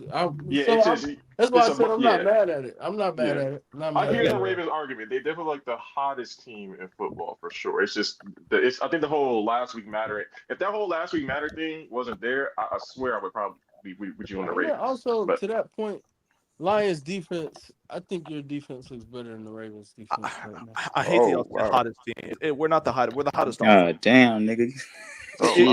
Yeah, I was about to say if you're gonna say it's the offense though. Like as a fan, I can't put us there. 32nd in pass defense is unacceptable. You can't put that because y'all are 32. Yeah, we're 32, and it's by a good margin. I think it's by like 16, 17 yards. Jacksonville's. That's one reason why, like the whole to J-Dub's argument with the. But that's why I'll go with the Mike. To me, that's why the Mike Evans thing was so. Hold on. Let me hear what he's saying. But between and this could just be a matter of opinion, between the whole, who would win between the Ravens and Lions, I think the Ravens would give us fits. I think they would score a lot of points. But like, you guys would do it right back. Yeah, like that's neck and neck to me because I think it's going to be like 45, 42 type shit, 38, 35. Like J-Dub, you said 8-10 points with the Chiefs. I disagree. I whether we line up again, whether that's now or January, that's a 3-point game. That's gonna be a close game. I think the pass yard thing only holds so much weight to me because some of those pass yards come just because the Ravens are whooping their ass and they're just throwing it, let them back in. Like, no, I'm saying like I don't think those are like good point. Yards. I mean, we see it with Burrow. We see it with hot. I disagree. Bucks came out hot, but then defense forced turnovers, and every drive, the Ravens just did what they wanted to do on offense. And then in the fourth quarter, you let up, get a little comfortable, you're winning the game, and then they surge down the field and they drive. But also, like a pick that wasn't picked because, DBs are DBs. That also changes the complexion of the game as well. Like that was their other score, like touchdown scoring drive. And that drive literally should have ended in a turnover. So it's like things like that. I hear all arguments. I'm not mad at the Lions. As a matter of fact, I think I've been convinced. Lions at 2. They're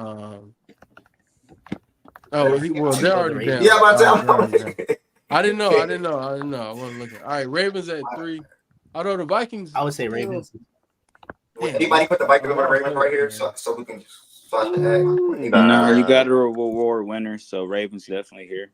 That's so tough. Can I ask one quick question though? So if we're gonna talk about the Ravens pass defense, they're number 1 by a decent margin in rush defense. Yeah. Right. So like you got to discuss both sides of the coin. And one of the reasons they're number 1 isn't just because of their rush defense, because motherfuckers trying to catch up on them. So they got to air it out. I think that's why like the passing. I don't think that's the only reason why that pass. But J-Dub, I think that's if a you're part going of off stats, then you got to look at what happened yesterday with that run defense. Yeah, and they got beat. But this is the thing again. I don't look at really that. It's tough with us, man. Because if this team had an ounce of pass defense, if we were middle of the pack, we'd probably be a top 10 defense. But we're a bottom 10 defense on both sides of the ball. If you include both sides of the ball, the Detroit Lions, I think, are within that 14, 16 range. The Chiefs are top 10. I can't put them. It's just the defense. It's the offense is number one. I said this. It's on a historic pace earlier. That's something that's great. But this defense is holding us back from, at least in my opinion, maybe others, from being this number one team. It's a 50, and this is, again, going back to the earlier list, the Steelers. Why I didn't put the Steelers top heavy? Because of that offense. That offense was not impressive. Their defense was on a historic pace, but that offense did not look good, and that's why people were concerned. Same thing with the Ravens. That defense is just not good right now. If they show me 2-3 weeks from now that they can figure it out, they play decent competition, Joe Burrow, I think, is one of those guys, yes, then maybe we can put, maybe that happens. But right now, no, I can't say it. As a power ranking, you have to put all 53 men that play on that field involved. It just can't happen. And that's the other thing. Go ahead. No, I was off topic, so you good. Oh, okay. Yeah, I was gonna say. I think that the cream always rises to the top. That's the other thing too with this. So, the Ravens rising up the list. Like Y'all they said rose that about the Niners. I said about the Niners, yeah, but I was wrong about that. No, but we gonna get there. Or it falls. That's what I'm saying. Or it falls. Well, I was gonna say health is a 67 people watching, y'all. Thank y'all, man. It is my birthday today too, so that's a super blessing for me. I'm not gonna lie. I hope that. Hey man, send this to niggas in your context. Let's get this to 100 for his birthday, man. Get this to 100, man. Get this live stream to 100, man. If this shit hit 100, man, boy, oh boy. I have real quick. I was gonna think about go ahead, Ev. Go ahead. Bro, Chiefs fans are ridiculous, bro. You made one tweet, not even thinking about the Chiefs, and 20 plus Chiefs fans in my mentions, DMing me, quoting my tweet, and all type of God. They don't want to see nobody else getting love, bro. I'm talking about my team. I'm talking about Lamar Jackson and my messages for no reason. I don't know what it is with them, bro. I try to get that off my chest. I'm gonna just say this, and I said it before. They lied to. It's time to pay a bet, bro. That's all I'm gonna say. I have a question. Chiefs fans don't fuck with Lamar for real. I have a question which is going to segue to number 3 in the power rankings. So everybody who's saying stay true to the rankings, blah blah blah. The number 1 team lost to the number 3 team by 2 points, and they only have 1 loss compared to the Ravens who have 2. Why are y'all then dropping them below the Lions look way in that head-to-head matchup on Sunday though, J-Dub? The Lions look way better. J-Dub, you trying to make this a numbers thing? We're never doing the numbers. I didn't mention a single number. What I'm saying. No. Hold on. But that's subjective. There's no weight. Hold on. What I'm saying is, I'm hearing stay true to the rankings. I'm hearing that, right? Okay. The number 1 team lost to the number 3 team, which y'all just moved up to number 1 by 2 points. Okay. What is the actual argument to drop them? Go ahead.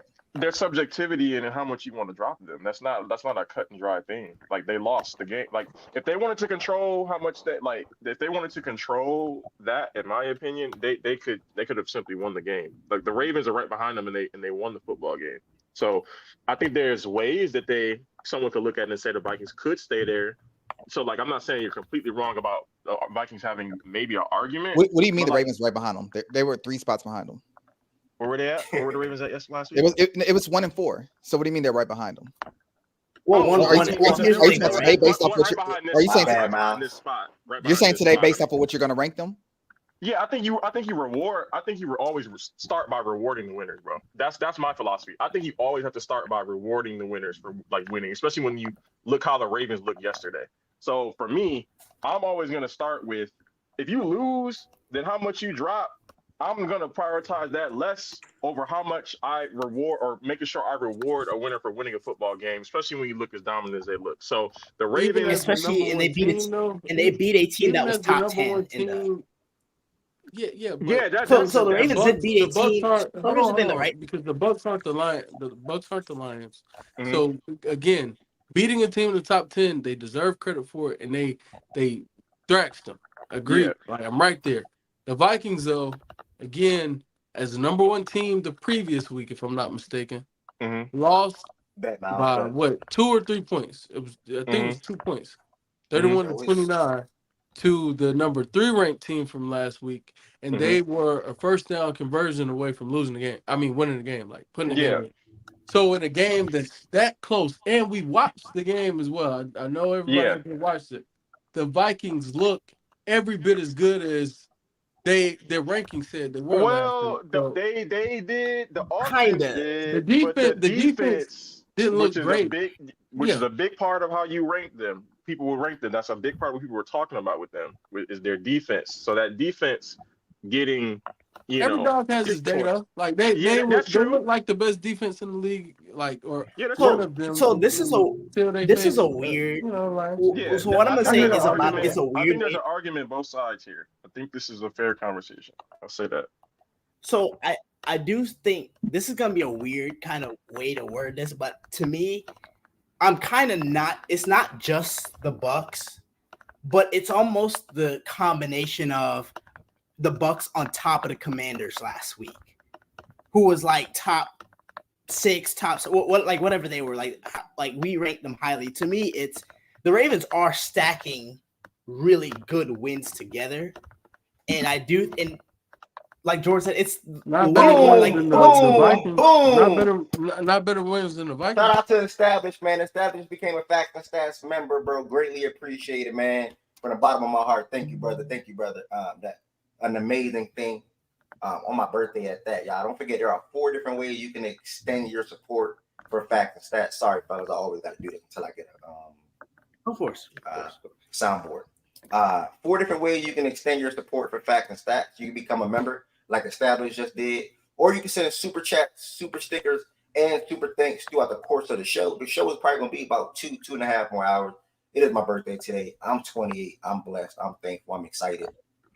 And we got 67 people in here watching right now. That's the most. I think the most is around 60. We got 67 right now. I'm a young black man that's on the road to 1,000 subscribers that built a platform for anybody to come on and speak their mind. Somebody trying to come on the stage right now, I can't let you on, y'all. It's 10 people max. So whoever that is, type it in the chat real quick. But thank you. You got to be on the desktop to become a member. You got to be on the desktop to become a member. Level 1, level 2, or level 3. It don't matter. 28 years old. I'm blessed. I'm thankful. And hit that subscribe button. Not according to the chat. As well. Not according to the chat, apparently. Risha's funny. Risha, what's up, my dog? Thank you. Y'all can pick it back up. Go ahead.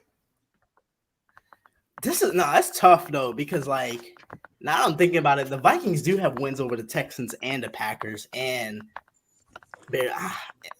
so that's what I'm asking. So for whoever responds to me, what's the rule on how far a team that's number 1 can drop? I don't think there's a rule.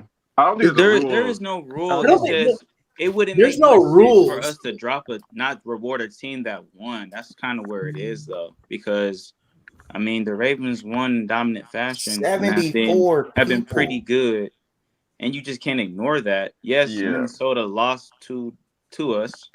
I understand that they lost by 3, but the Ravens are a winner. You have to put the winner here, and Minnesota before. That's how it would be. So it's so crazy how close this is, because I think if the Ravens were literally 5 last week, I'd be right there with you, bro. Again, man of the criteria. 100 people. I'm a man of the Take a picture. Hold on. That's 100 people. Oh my. Yes, sir. Let's go. 100 people in there. Thank you. Everybody that's in here watching right now, man. Thank y'all from the bottom of my heart. Thank you. And boom. Shout out to Russ Bears. He just became a member on Fact and Stats community on YouTube. Anybody can become a member. You must be on the desktop to become a member. Thank you so much, bro. It is my birthday. So the fact that I just seen it hit 100, that screenshot will live forever. I just seen it hit 100. That screenshot will live forever. This is in my phone. This is in my phone. Thank you. Appreciate the support. This is a blessing, bro. This is. I'm having a good day already. I'm having a good Liberty, Ravens, 2 new members today.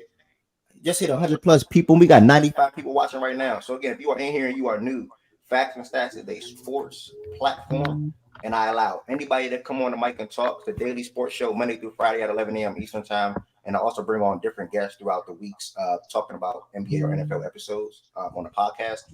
And then also a clothing brand. I wear my own apparel all the time. Max Clothing Brand will come back up shortly as well. So make sure y'all hit that subscribe button. Yeah, man, I'm working established. I'm trying. Make sure y'all hit that subscribe button. Thank y'all so much. Thank y'all so much. Today is my birthday, so I'm blessed. I'm excited. But yeah, my bad, y'all. Y'all can circle back one more time. Yeah. So again, I'm a man of the criteria. I'm a man of the people. 60% of this favors the Ravens.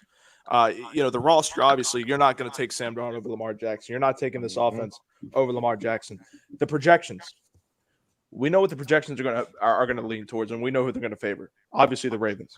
That's 60% of the criteria right there. You have to favor the Ravens. Obviously, again, list matters from last week.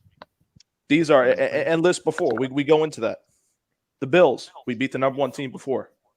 We beat the Commanders, who have been a top 10 team the last couple of weeks. We beat the Tampa Bay Buccaneers, who was 10th on that list last week.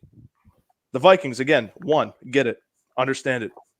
But again, the roster, a major part of the criteria, 40%, the roster, win-loss performance. The performance that this team is better than the Vikings. Can't deny it. The Ravens should be 3, and there's no question about it. No, much love, Rocco. Much love. Real shit, y'all. Much I like love. the argument, bro. I mean, I have the Ravens 3, but when people are saying, "Hey, we have to stay true to the rankings," I'm just trying to figure out exactly what all that entails. That's why I was asking. I think it. Yeah, I think for starting, I think for most of us, starting by rewarding the winners, and then from there we trickle down. Yeah, would be the way I would answer. Well, but I will say this: I don't think you. I know we have criterias as sort of a baseline for how we want to do this, but I do think there's some kind of flexibility that has to be kind of taken into account when you do these things, right? So, like, Can't see the people, man. I mean, either one of these teams, you could make an argument. Like, if somebody had the Vikings 3, I don't think that's necessarily wrong. I will say we all watched last night, and that not only did they win, but they dominated. But here's where the wiggle room. Here's where that wiggle room and the subjective part I think is interesting, and I think it favors the Ravens too. Even if we just go outside the criteria, like I think personally, for me, if you were to talk about who out of these 3 is the best team or will win a game against each other, you talk about the top 3 teams. You talk about the Ravens, Lions, and Chiefs. I think personally, because this could be just me, you would have a variety of different answers amongst them. Right. I think when you start entering the Vikings in that conversation, it ain't gonna be the same. I don't think it's gonna be the same. It won't be the same. What?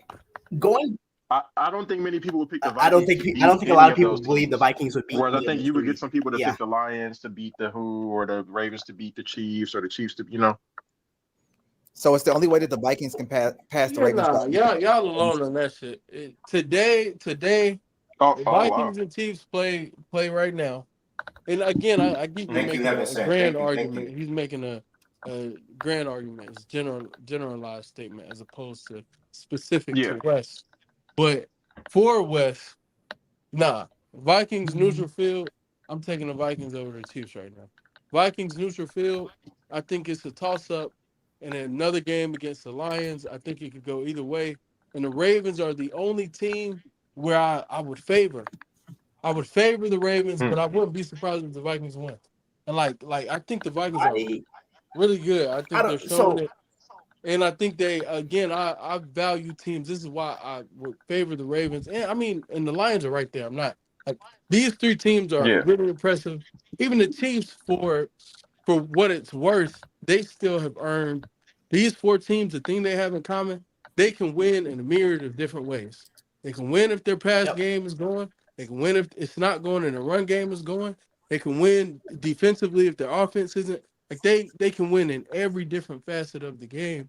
I think the 4 teams that we're speaking of right now.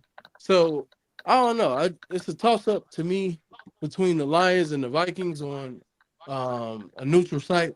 Who will win that game? Mm-hmm. Then for the Chiefs, I would favor the Vikings. For the Vikings, I would favor the Ravens. But it's like right there. I get your point. Real quick, Byron in the chat, slightly off topic. Byron in the chat, real quick. whatever she says, don't listen to her. Just go listen to the episode. That'll get your real answer, bro. Don't let them mislead you. Yeah. Hold on. So Podcast episode you from think last you night. think Sam Darnold has a shot to beat Lamar Jackson in the game? I said I would favor hold on. you Hold all. on. He's Ravens. He's I Ravens. said I would favor the Ravens, Okay. but yes, I think Sam Darnold has a shot to beat the Ravens in that game. Yes, I absolutely do. I've been watching football. What other this year. offenses? Like, Have the? That team has no chance in hell to beat the Baltimore Ravens. Okay. No. Yeah, I mean, they chance. specialize in Okay. They specialize in man. blitzing and getting to the quarterback, but we counter that. We've been one of the best playmaking offenses in the league so far. Jed is I mean, like torch Marlowe, man. We can sit up here. We can be fools if we want to. If you think Lamar Jackson's going to have it, second ball, go to Sam fucking Darnold. You be another man. You got like 30 minutes of an hour. I like this because we learning some stuff. Every loss isn't created equally. That loss is not your typical loss. Like that's not the typical loss that makes us look at a team differently. They lost by splitting hairs against a team that everybody in here respects to the umpteenth degree, and most people think is the best team in the NFC. So you think the Vikings lost to a team that most people in here think is the best team in the NFC by 2 points, and now we're the Vikings ho hum tough take. But you want to say that about the Lions? Okay, so I bet you Z Farm would say, "Oh, I think the Lions have a chance to beat the Ravens." But the Vikings have no shot because we beat the shit out of them last year too. And guess what? They line up again. I told Z from this last night. We're taking them all on. Bringing up last. We're taking them all on. 23-1 for a reason. Wait a second. What I will say 23-1 for a reason. We'll take it. Wait a second. What I will say is, even though that final score was 31-29. I do have a slightly different view on that game in terms of because I didn't look at that game as two equally matched teams and one team was just a little bit better. It felt like once the Vikings got up 10-0, it felt like Detroit was in complete control, and that was a game they almost gave away. That to me, that's what that looked like. I would be with you there, but and that's fine for you to. Not to discredit the Vikings. Because the Vikings made a play to get that fumble recovery for a touchdown, but it felt like, all right, cool. We're down 10-0. You know, that fake punt, like that, you had a kind of really BS bad on their coaching part. decision by Campbell. And yes, right. that aided in the Vikings being able to take control of the game. But you also had a really bad decision by Darnold that aided in the Lions being able to take or get back into the game. Whoever that is trying to come on the stage, type in the chat. Whoever they trying to But West, though, he's kind of prone to those, isn't he? If you want to tell me that Campbell isn't as prone to making that mistake as Darnold, I would never tell you that. That's cool. They were both on brand, bro. However, exactly. Okay, that's fair. I agree. But those are the differences in the game, and still, it ended up being a game that was decided in the. Miles, I appreciate that, Brody. Thank you, bro. Much love, bro. I do have a question about how, because they did very well against the Texans. I have to go back and see if the Texans were missing anybody in that game when they faced them offensively. They were missing Green Joe Bay. Mixon, that's it. You said who? They were missing Joe Mixon, that's it. Okay, that's it. That matters to me. That does matter, but but they still perform well. Their defense performed very well. Green Bay carved them up. I mean, Green Bay, performed very well against them. And I will never let go of the fact that a turnover that wasn't a turnover aided in Green Bay's comeback. However you want to look at that. No, Jordan saved for what it was though. Jordan Love had 300, almost 400 on that defense. Yeah, bro. That's what I'm saying. I want to see more. They forced turnovers though. That's not a defense. Yeah, I'm saying though. I'm saying you still had those turnovers though, but you can't say this defense is elite and you get turnovers when they're giving up the yards. I just want to see more of how they perform. I want to see more, and I'm not saying it's not a top defense. I just do want to see more of how they perform against top offenses later in the season. That's all. For me, what I will say is turnover reliant turnover reliant defenses usually don't. How do I put it? Like, it's not. They don't last. They don't age well. Yeah. But look, Minnesota's been impressive. Like I said, this is true. All right, we're gonna go ahead and jump back. We're gonna go ahead and jump back into it. I feel like we always having good conversations. I was letting it rock. Again, I put in the pin message this time, and I'm gonna continue doing that going forward. For the StreamYard version that I have, only 10 people can be on the stage at a time. For unlimited, that shit is like $100 a month. I'm not doing that. Unless obviously it comes to a phenomenal, super duper big platform. But yeah, so it's only 10 people on the stage at a time. So sometime before y'all request, just count how many people's up here, including myself. 3, 6. So whoever was pressing is actually a spot now. With that being said, though, Miles, thank you for the super. What you saying? A super live. I think that's what it's called. Thank you so much, regardless, bro. At the end of the day, this YouTube stuff is still new to me, so I'm still on. I spend a lot of my time on YouTube watching Super videos. chat, bro. Super chat. Super chat. I spend a lot of my time on YouTube, looking at videos. How can I grow, et cetera, et cetera, et cetera.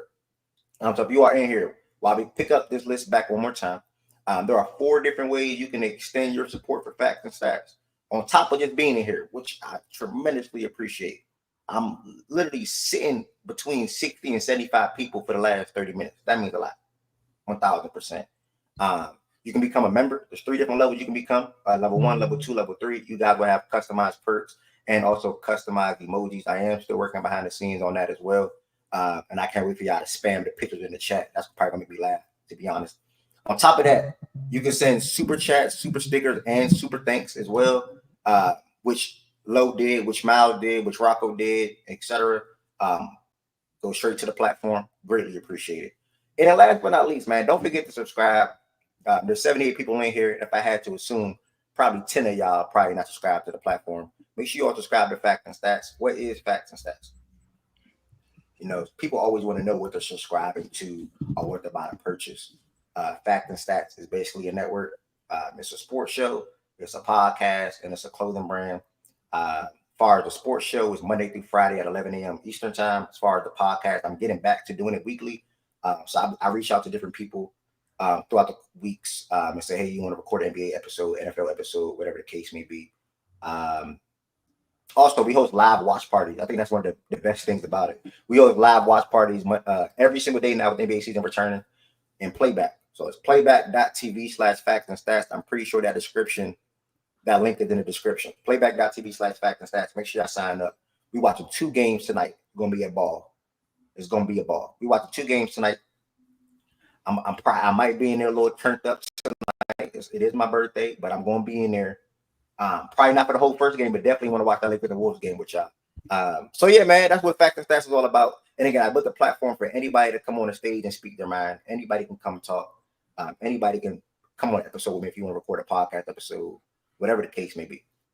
So we're gonna go ahead and jump back. We only had 3, y'all, but we still got to get the NBA today. So I'm gonna try to get us to focus in on getting this order. I heard the Ravens and the Vikings. Go ahead, bro. Buy the merch, man. Get the merch. That too. Fact and Merch. Stats apparel, man, is always available. To the moon. Fact and Stats to the moon. Fact. They spamming it. Yeah, spam that Fact and Stats emoji, man. Shout out to the members, man. Damn, y'all spamming that shit. Damn. The award show is soon. Sponsored by the Afterplay will be. Don't forget that. The award show is definitely soon.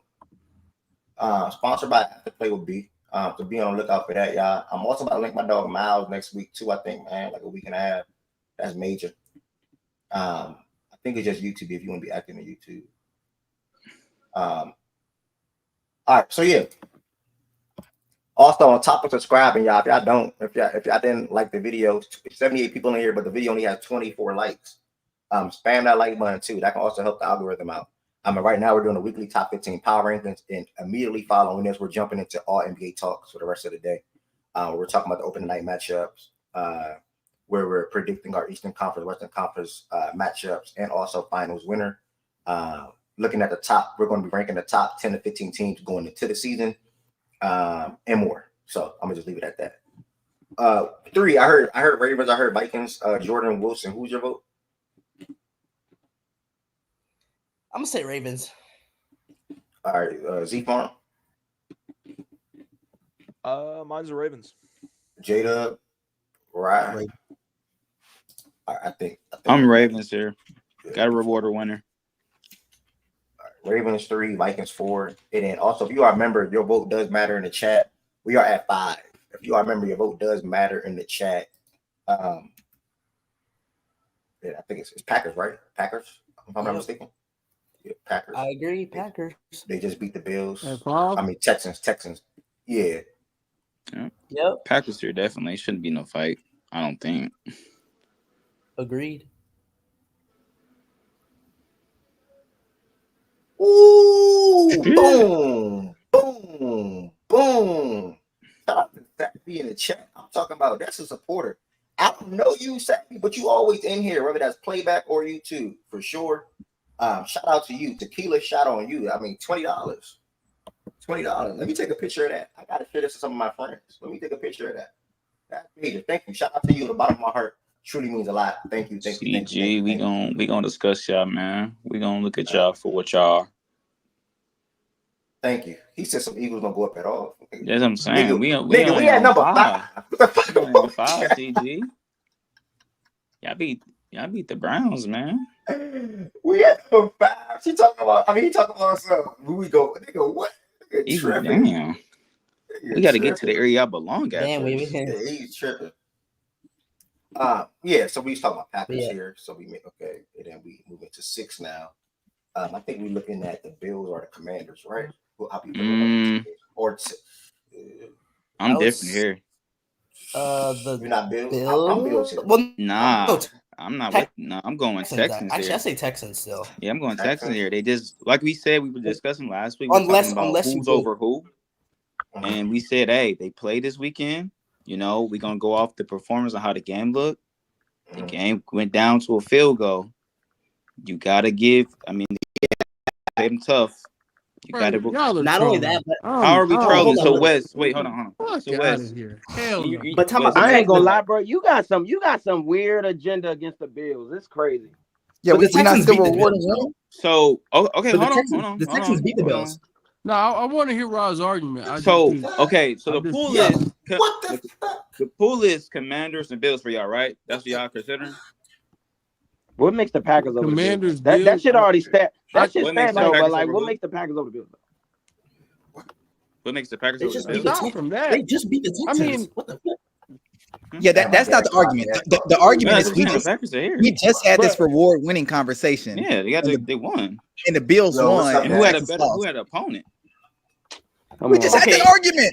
Yeah, but the Texans. I'm sorry. One thing I won't do, one thing I will not do. I appreciate that. What's going on with you? I won't ignore the way the Texans. Go ahead, bro. Huh? My turn? Nah, I'm on the phone. My bad. Go ahead. Oh, right. Come on, bro. Lock me in. So, what I was saying. That's my dad, bro. My dad. Oh, okay. Much love.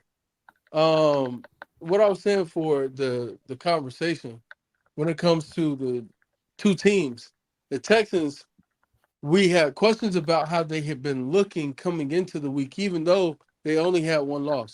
I remember vividly people were speaking on, they didn't look the best, boom, boom, boom. And people were trying to drop them even last week. Now this week they come in and their defense, they do what they do.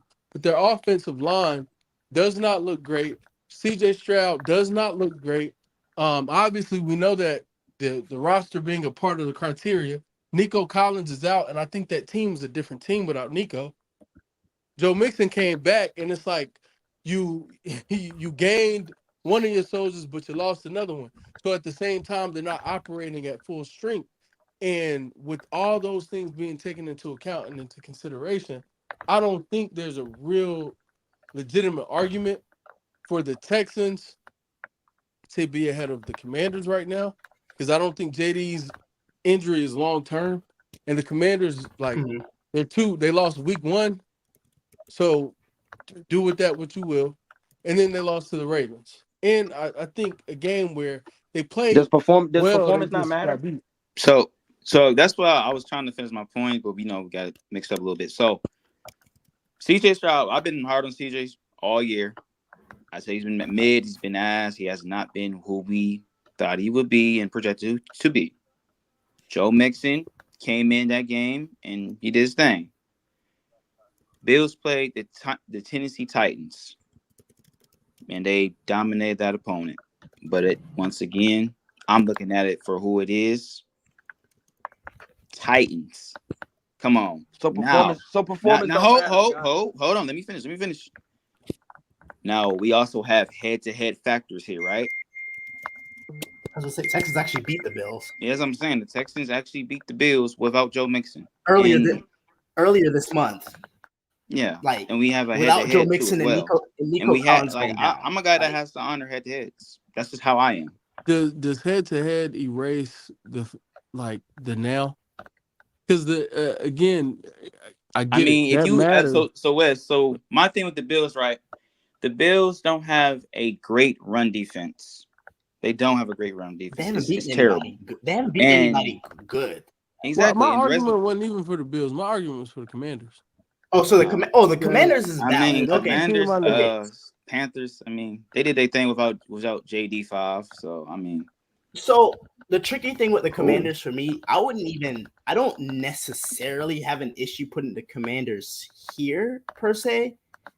It's just, did they do okay? So the situations last week was, I mean, I would just basically jumping at the Commanders. Y'all can put the Texans. I hear that the arguments aren't good enough for the other teams outside of the Texans. So in the conversation with them, and I would say the Steelers, but I know how the Steelers is going to go in here. So it's cool. Not yet. You know? So not yet. They've been right there. No. The Steelers, they're gonna jump. I'm just saying I wouldn't like 6 is like 6 is a little high for beating the Jets. Like let's 11 was a little low for where they were all but, season. This goes against the criteria again. What I mean by performance. Wait, hold on. But so this is where you're losing me. Steelers at 6 is out of the reach for you because they beat the Jets, but the Commanders beating the Panthers is a valid reason. No, but the Commanders were ahead of them. But wait, they dominated. They didn't beat the Jets. They dominated the Jets. Wait a second. Hold on, Z-Farm. You have if we're going last week, right? Because last week is part of the base of what we're ranking this week off. The Commanders was like 3 or 4 spots ahead of the Steelers. I'm not just jumping that. Like, I wasn't. This is how I look at it. Who did the Commanders beat? Oh well, the Commanders beat the Panthers. But what I'm saying is neither team. I'm saying who have they beat? You're talking about the Bills and who they beat. Who the Commanders beat? Bro, not only that, bro, but they're beating the shit out of opponents to where they fucking bench their starters. That's a part of performance, and that shit matters, bro. That shit matters. They're not sitting. The Bills beating your teams by 20 points. So this is what I look at it, right? So this is what I look at it, right? The Jags, the Dolphins, the Jets, the Titans, and the Cardinals. The Commanders have beaten the Giants. But I'm not. No. The Browns, I'm not arguing to put the Panthers, and the Bengals. Those are 3 of arguably the top 5 worst teams in the league right now. I'm not putting the Commanders respectfully, and that defense has shown you that it's not that great against these bad teams. Okay, and so when they play the good teams, like I'm not arguing with the Commanders. Hold on. When the Commanders beat the Commanders either. I'm going to your point. Hold on. When these teams like the Commanders, they play good teams like the Buccaneers and the Ravens. They don't look that great. They don't look good. The Buccaneers week 1 with the rookie quarterback. I think that's cool. But they played the Ravens and their defense looked terrible. That's again the problem.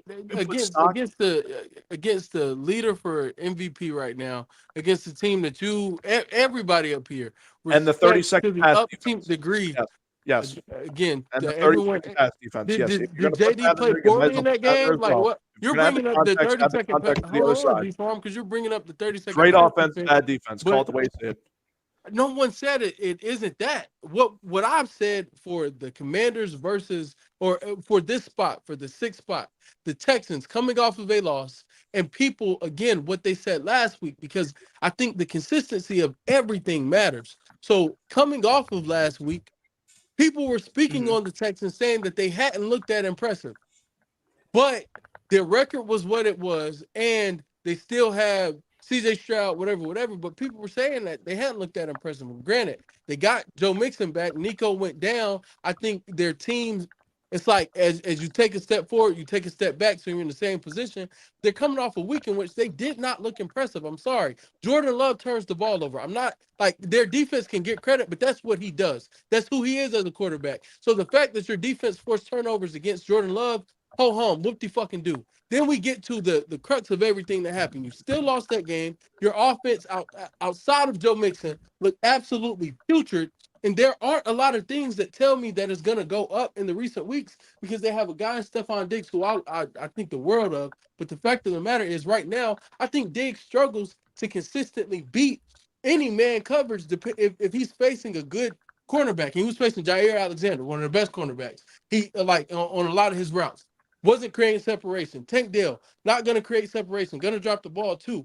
And then also, what other weapons do they have to go to consistently? Also, is their O-line blocking to protect Stroud, to put him in the best predicament? Also, is Stroud, even when he's had the protection that he needs this year, has Stroud looked like a quarterback that is still like taking that linear progression, or does it look like, oh, Stroud, not having the best season, doesn't look the best? But again, when Nico's in the lineup, Yeah, I got you you. and Nico had that chemistry, that connection, so you all are getting things going, which Nico is not in the lineup. I know he's coming back for the season, but come on. So my to that only point, though, my thing is though, like it felt like 2 weeks ago, these two teams played. Joe Mixon wasn't there. Nico got hurt early in the game, and the Texans still won. Like, to me, that's one factor. Like, and two, the Bills, they've looked great against bad teams. They that's kind of their trademark. When it comes to, they beat bad teams maybe better than almost Every game they anybody played in the this year, league. they look bad once.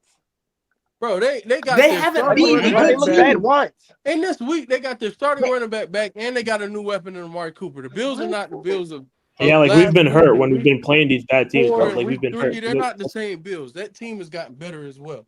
Oh, From a okay. roster standpoint, for sure. And we know that the chemistry and the connection, and think about what Amari does for the other players, what he does for Shakir, what he did for Keon Coleman. Keon hadn't had a breakout like that all All right, I year. got you, As man. soon Appreciate it. as Amari's on the yo, team, Keon over 100 yards receiving.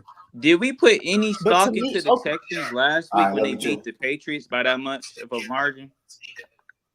no, All right. we didn't. No, I think we Because I'm maybe saying, so moved that them one this is spot. the Titans are equivalently the same as the fucking Patriots to me. Like, why are we I putting so much like stock to into the me. Bills for that? Where were the Bills last week, though? The Bills. 7. They can't move It's to great 6, on and the paper. Texans dropped to 7. I'm going off opponent, caliber Not, opponent. We I'm had going off 5 of and when, 6. Bro, because what's if Nah, that's that how Jada, they he point? are, not the done. They Bills don't have damn near days gonna off. fall out the top 10. Say Y'all that gonna put again? the fucking Like Steelers, the to- Commanders, the fucking Texans. no. Niggas are gonna fall out the fucking top 10. They're not falling No, beyond in 7. I Nigga, think we the go Bills fall will after Come a no. win, on, bro. bro. What are you talking about? Falling out the All right, top let's 10? vote. Let's vote. Let's vote. Let's vote. Let's vote. All right. Let's vote. 5 and Everybody 6 in just this played man. each other, and they played a close game. Why would we literally Like bump it was a them? field goal. I think. All Yeah, right, that's what I'm cool. saying. Why would we do that? Nigga, we lost All to right, the all right, Texans in a cool. field goal too. all right. You I'm lost to back. who? By a field And goal? for Vikings. Yes. I'm back. I know y'all was having. Different I know y'all was having a phenomenal conversation. I can tell. I was reading the chat. I do want to say, Justin, thank you so much, brother. That means a lot. Truly, did not get to address you on that. Also, Ari, shout out to Ari. She sent me a nice little Apple Pay. I'm gonna just leave it at that. Ari, much love. Thank you so much. Peace, blessings to you as well. Y'all don't forget, like this video, subscribe to the platform, become a member, send super chats, super stinks, super stickers, whatever the case may be, and just continue to support. It means the word to me. Y'all the one that the reason why I get up every day and continue to keep going. So y'all was having a long conversation at 6 between I was thinking the Bills and it was the Texans. I'm hearing. So Yes, if you are a that's member, okay. man, feel free to drop what you got in the chat. I'm gonna act the stage real quick. I'm gonna start from the bottom and work my way around. What? So you got at 6? I got the Commanders. Wait, that's a real vote. I'm not trying to be funny, but you was really arguing them just now. Yes. What do the Texans have? All coming off of a loss that should just make them clear over the Commanders. Yeah. No, I mean, Because of the team they lost to.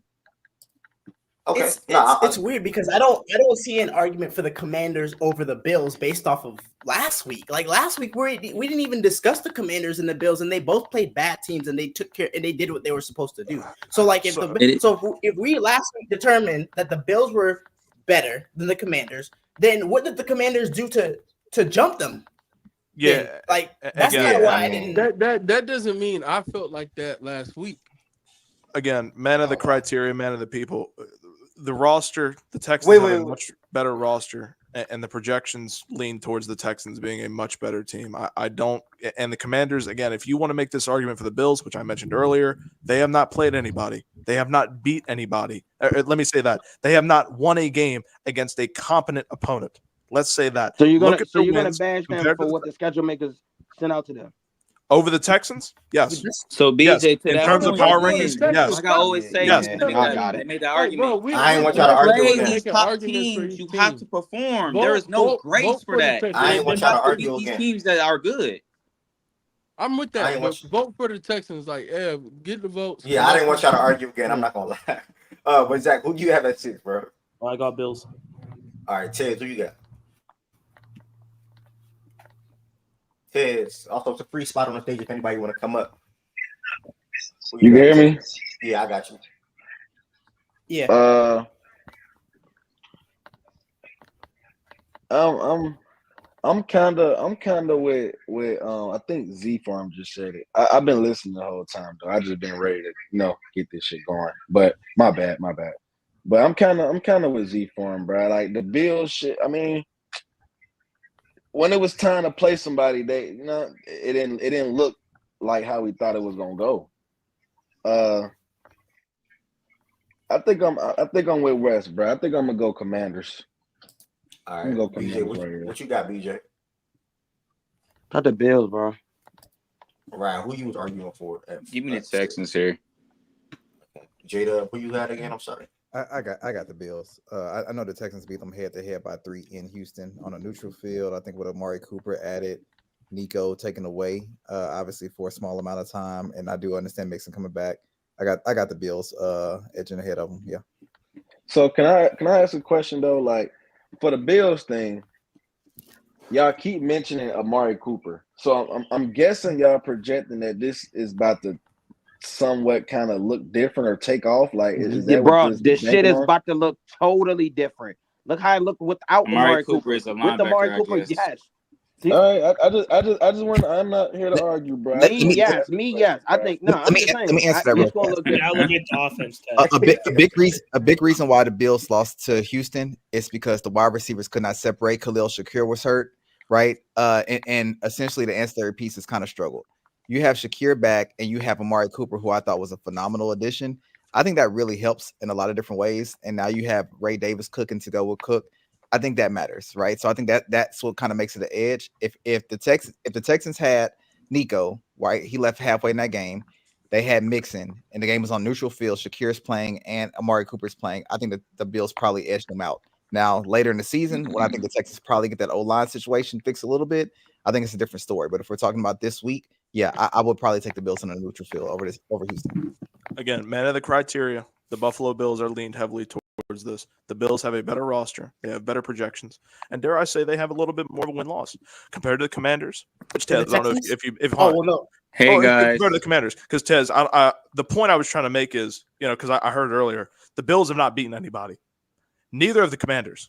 So if you're going to make that argument for the Bills, you can't make that same argument for the Commanders. They are the same level of playing, in my opinion. I think their strength of schedule is not that far apart in terms of teams they played.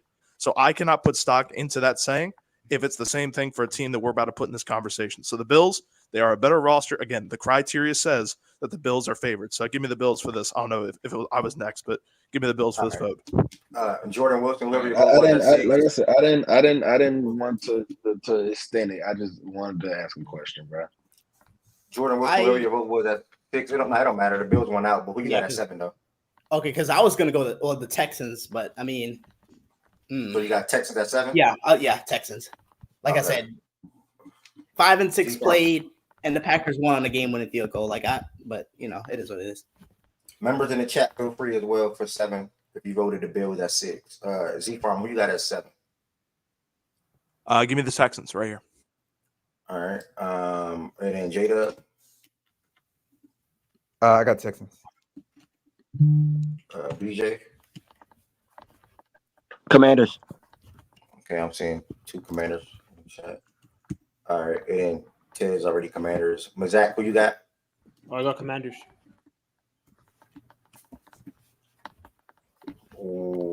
Rack. Give me the Texans. You already Texans. Okay. Yes, bro. I don't know what. I'm Texans myself, and I think everybody that's a member that wanted to vote voted.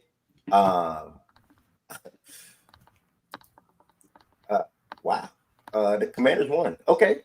Okay. Technically, Justin just came in.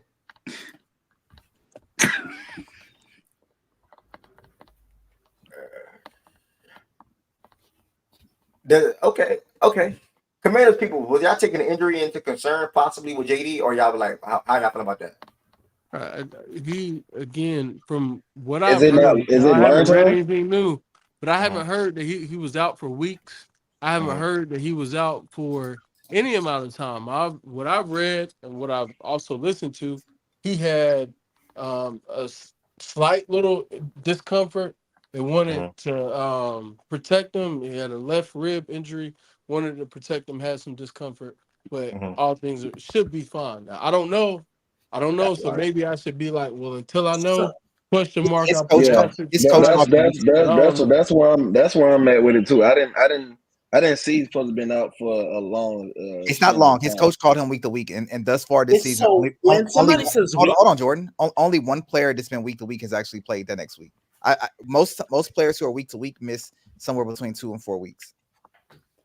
yeah, he said dated. He said week to to week, week. not day to day. Yes. So to me, he's at a minimum missing Chicago this next game, and I think there's also a report that he was doubtful. But I mean, yeah, I think Well, if he week to week, then I go Texas. If he's week to week, I vote Steelers. It's a tie anyway. Attacking the Commanders. Y'all can vote on the poll in the chat. Y'all can vote on that poll in the chat real quick. Everybody that's in here can vote on that poll in the chat. And I would assume whoever loses this will be at 8, by the way. So then we'll jump to 9. So I'm gonna get at about 10 to 15 more seconds. 15, 14, 13, 12, 11, 10, 9, 8, 7, 6, 5, 4, 3, 2, 1. All right, let's see what we got here. Texting by a landslide anyway. It looks like I hear the argument for the Commanders, though. I think it's fair, honestly. Bro, it's a landslide, bro, because y'all just threw the injury thing out there, bro. That matters, though. That matters, bro. No, I'm saying it do. I'm not taking it. I'm just saying in general. Mind Like, you, that's why. they took care of the beating the Panthers and without their blowing them the best fuck player. out, How does I that guess not? moves people. It's When we just the saw this Panthers. team play a Ravens team and they didn't get the job done versus a quality opponent. Did they We'll look be like reporting some shit playing? They didn't look like no shit Ass. playing the Ravens. Like Y'all that, just rewarded a team for beating an a ass real team, argument. bro. Y'all Y'all got it, bro. say Y'all won. Y'all are get the comedy, job man. done. Like y'all up here Y'all But they say get lost the to the y'all job like Ravens done. that. by a Okay. score. They lost to the Ravens Yeah, on the road by a Bro, score. if the Like them Commanders niggas are so lost to the fucking shitty, the Ravens, Ravens bro. would have beat them niggas by fucking The 21 fuck? if The they beat the resume fucking don't Bucks. matter then. So I do think the fact that Resume They don't matter. fucking lost. They lost their fucking star quarterback and still beat the shit out the Panthers. If that's the case, bro, we might well. Niggas And talking B-Rob about wasn't beating in the the game. Panthers Like, what by the B-Rob fuck? didn't 40. play. I promise you, they're not beating And the shit on out the top of Bears that, B-Rob without didn't that play nigga. that game. Y'all Without So beating niggas, no the y'all Bears, way niggas won, on the bro. road Y'all we're got not giving it. them no chance versus the with team fucking Y'all that Marcus niggas are got Mariota. it, telling me bro. the second Bro, or first or third best team in we the might well league. do. We They might lose well by a do who Y'all touchdown. won. got it, Oh, bro. Shout out to the We fucking might well Texans, do though. who won and who Shout lost. out to so Commanders, man. Y'all been very what I will disrespecting say, their real defense on what the I way. will say, what matters for me is the Texans beating a quality opponent. That's Bro, far. who I think won and who lost? That's what this shit might well That's turn not how into. that goes, but you got it, bro. So if taking care of your opponent don't matter, you might as well move the So we fucking Bills, literally, right? Because they don't fucking play. They didn't play so nobody, then right? literally, we was According just to y'all arguing about the dumbasses, Vikings they didn't fucking play being nobody. down But when there they for the played the Ravens, Ravens. they got the Like, how shit beat do out of y'all them. function? How do y'all say, Come oh, on, fool. why are we Don't having an put them argument for the there. Don't Ravens put and the them there. Vikings, and then If turn the around and only have an thing that matters just is have a opponent, complete don't put dismiss them of the there. Texans? Don't put them How there. does that work? Don't put them there. How does So I that don't work? know which side So Rod, I don't here's know which my side you're answer. on of this. Hold on, Jordan, because I want to respond to that. My only thing with this Commander shit, when we look at their schedule, yes, they haven't beaten a quality opponent yet in terms of how we're looking at this. Cool. When they faced, I don't put too much stock into week 1. I think most of us don't. Maybe you do. I don't. I think they lost to a Buccaneer team in week 1. I think I can live with them doing that. I think they've shown that they're a better team since that. And I think, with the rookie quarterback, there's just some things to learn and catch up to speed with. I think he's done that since. Against the Ravens, they lost by a touchdown without their starting back. Again, the Texans, when they played the Vikings, they got put on They the got fucking destroyed. Yeah. hub. When they played the Vikings, they got put on the hub, and then they lost to a team that I know you all value a lot, but I think is a good team, maybe really good. I don't think it's a great team. And they lost to them, and they didn't look particularly impressive offensively, especially the part of their team that is supposed to be the best at passing game. They made. You can't hear me?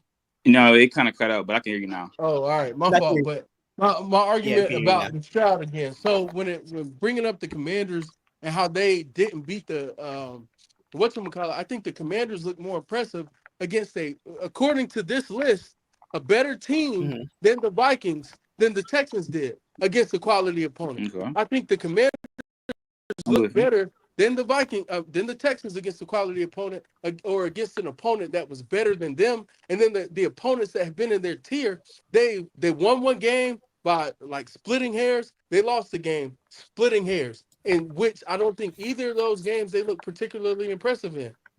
And the Bills were injured in that game that they played now. So I think with all that nuance.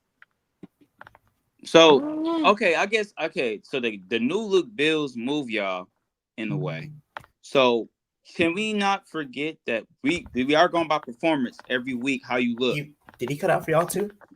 No, we can hear him. So the Jets game they just played, that was a close game for the Bills. They won it, but it was a close game with a team we feel that is inferior. Am I right? Are we high on the Jets up here or no? You don't got to be Especially high before on they got the team. Devontae Adams. But that doesn't change anything on their defense. My thing is with the Bills have one of the worst run defenses, bro. Like, there's three sides to football, guys. I get it. Offense sells, it sells. But there's defense, and there are flaws on that team. And you have to acknowledge it. You cannot ignore it through the season. So when they run into teams that exploit it, there's a problem. You cannot ignore that. It's your argument that we had the Bills too high? My argument is just the Commanders in general. Like, it's just resumes, but I get it. They blew up the Panthers 40. They put a 40 ball up on them. But then I'm not putting no stock until week 1 with the Commanders and Bucks. I fully ignore that. My thing is with them was, hey, when it was time for it to matter, damn, you didn't get it done. You didn't get it done. Just like the Texans, they didn't get it done versus the Vikings. But they didn't play a bad game that game, though. I don't want to make it. That's what I'm saying. You keep saying they didn't get it. You keep saying they didn't get it done, but that don't excuse the fact that they didn't play bad though. Like you. So who won?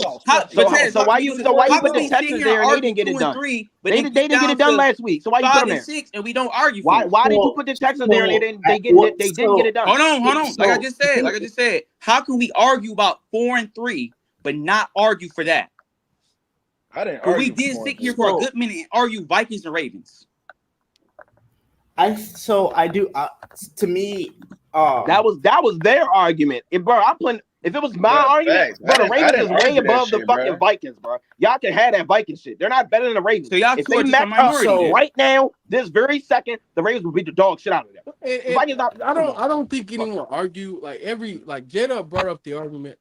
I backed him with the argument for the sake of the show, but both of us voted for the Ravens. It was about the consistency in the way that people were voting prior to. And it seeming like it was inconsistent with the previous weeks of the rankings and how we have been going into things, because the Vikings, albeit in a loss, they lost to a team that everyone is high on by 2 points, and they looked good in that game. That's it. And prior to that, they were the number 1 team on our list. So how does that team fall to 4? It was like, okay, based off of the way people have already voted, it seems like they should have been higher, boom, boom, boom. But we all voted the Ravens. So we're all in agreement on that. Yeah. No, to me, the thing is not voting criteria, though, right? So my thing is like, one thing you're never going to hear me say is the spirit of the rankings, because that's a floating criteria, and I think that's something that's going to be hold on. That's going to be something that's going to be really hard to keep up, right? My criteria is always the same. It's based off of what I look, how I feel, and if they played this week. Right. So I think that matters. As far as like the Commanders, the reason why I'm not going to jump them higher They lost, in my opinion, their best defensive player last week, and the very reason that they're winning, at least for a couple of weeks this week. Yeah, I'm not putting them higher. Respectfully, I know we're not doing those sort of game previews, but I think the Bears got a good fucking chance to beat them this week. Yes, I got the Bears beating them, hands down. So yeah, I'm not putting them higher. So the Commanders. I had the Bears Commanders. with you. My thing is, it's just like they lost to 5. We had Beating them 5 and before the 6 JD. next to each other, and we now are putting down number 5 all the way down to 9 because the Bills beat the Titans and the fucking Panthers. But things, yeah. So I want to. So I'm talking about last week. So we're just literally pummeling like 5 and 6 down because he lost. We have to hold on. We have to stop equating situations, right? Hold on. So the reason the Vikings dropped from bad and 4, still could have won the game, like what? So the reason the Vikings dropped to 4 was because there's an undefeated team. The Lions beat the team that was number 1, and the Ravens dominated the team that was top 10 in the list. Right. It's not. We didn't. Yeah. So No, it's I'm like not. I'm not ignoring that. No, Jordan. My point is that was our argument, right?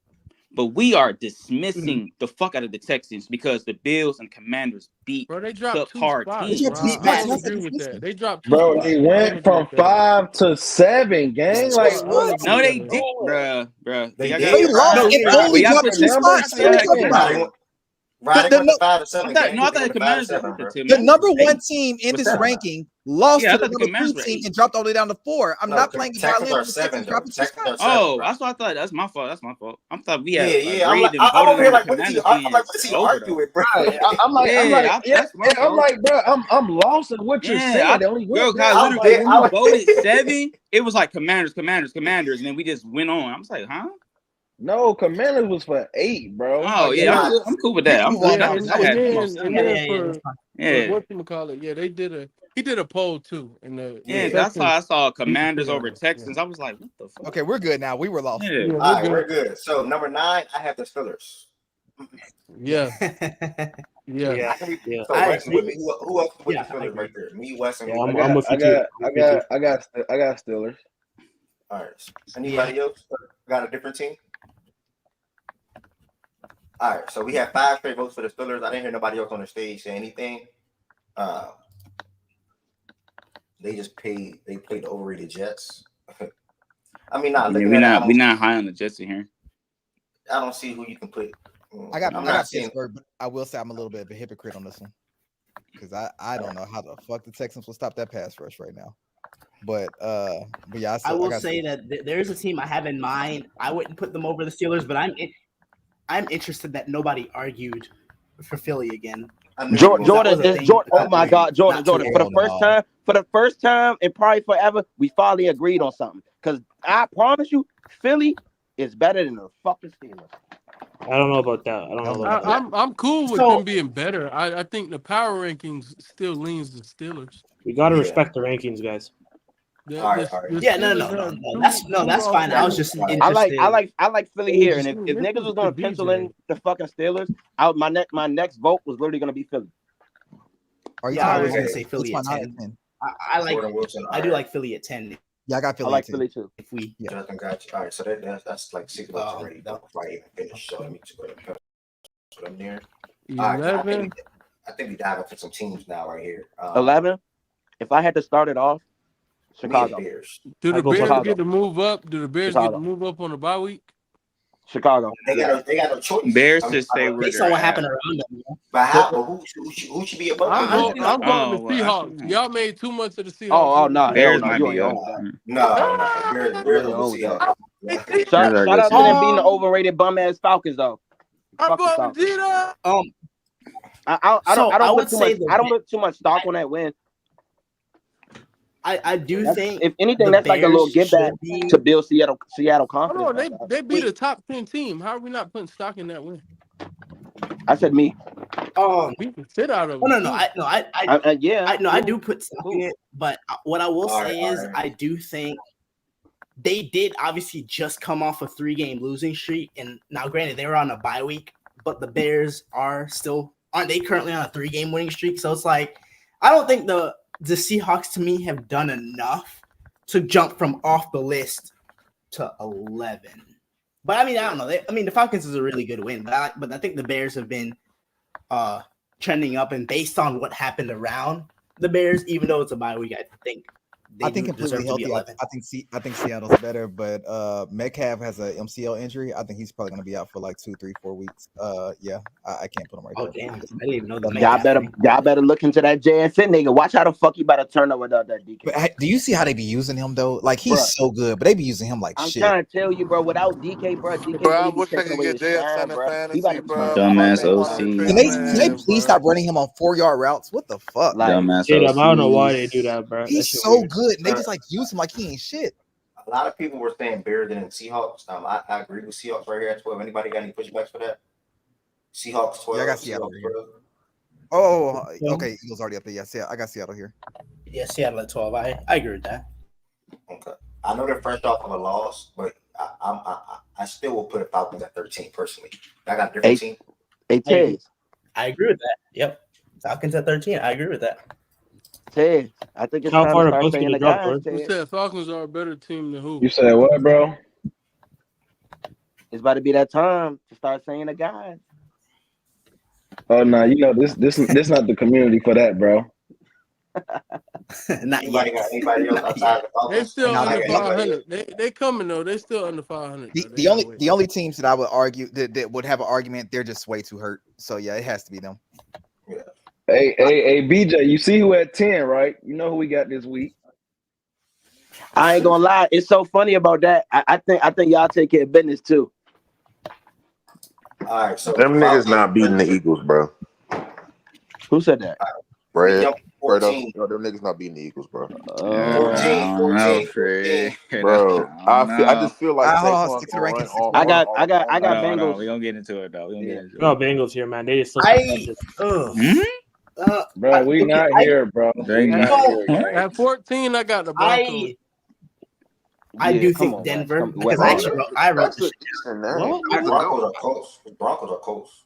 I wrote the shit. I wrote the shit. Yeah, I wrote the Broncos down. The Bengals barely beat the Browns, missing their first and second quarterback. I'm cool. That win was not impressive. Yeah, that wasn't impressive at all. It was a couple of good two big plays, and that's about it. Like Jamar had a big play. I think T scored, and then that was the only good thing that really happened. They did not look that good besides that. Yeah, but I had Denver. Appreciate it. Who Denver beat? Jado? We beat the Saints. It was Thursday night. They beat the Saints. They beat the shit out of them. It was more convincing than the fucking Bengals. We got two more names left, so let's go ahead and knock this out. Jordan Wilson, who you got? At 14, I got the Broncos. I know Wes. Anybody else with the Broncos with Jordan Wilson and Wes? Yeah, it's the Broncos for me. Yeah, I'll go Broncos too. 4. I'm gonna establish in the chat 5. Hey, I'm about to jump in a meeting real fast. 15, I still got the Bucks. They might figure some shit out. Okay. Nah, bro, because Godwin's gone for the season and Mike might miss like 4 or 5 weeks. I don't know if I can do that, man. And I love Tampa, but they just too hurt right now. Yeah, I was about to say Their quarterback not that good. Baker had his moments where he just go brain dead and it pisses me off, but they just too hurt, man. I think Baker's still solid. I think he's still solid. He's just, he has them games though where he's. Bro, I ain't gonna lie, bro. That nigga just lost his best 2 receivers, bro. The Buccaneers are great. They can't, yeah. And our defense is shit because this nigga Todd Bowles, if we not blitzing, we can't do shit. So yeah, like, our secondary fucked up too. Who y'all got at the team? Like the Colts. I got the Cowboys. You know what? I got the Rams, Rams, bro. I got the Rams. The Cowboys, man. Wes, you're trolling up. You're trolling. I got the Rams. They getting healthy. Cooper and Puka should be back soon. I got the Rams right here, man. Yeah. Bro, what the fuck? Dallas. I'm not doing okay, 2 Dallas. 3 Dallas. $2? I mean, give me myself here. I don't know. This is bad. The Colts. I mean, I feel like the Colts at some point though. I mean, I will say like and 4-3. You know, I mean, Dallas is bad.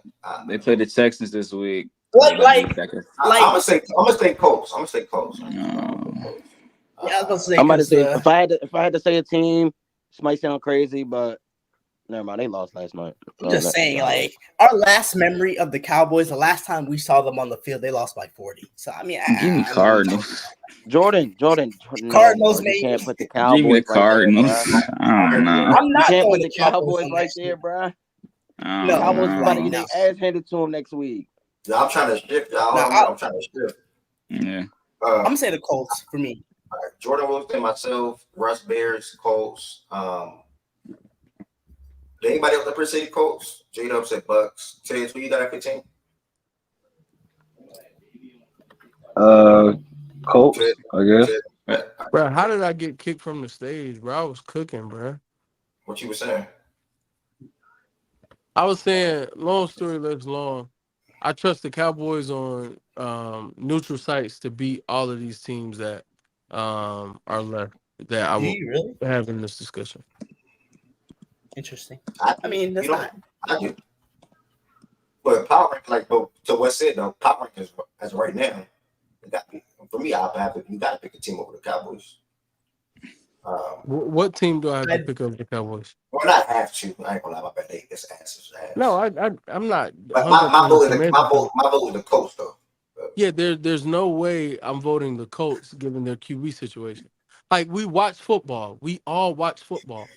The Colts are not worthy of being here, bro. Joe Flacco at the helm, cool.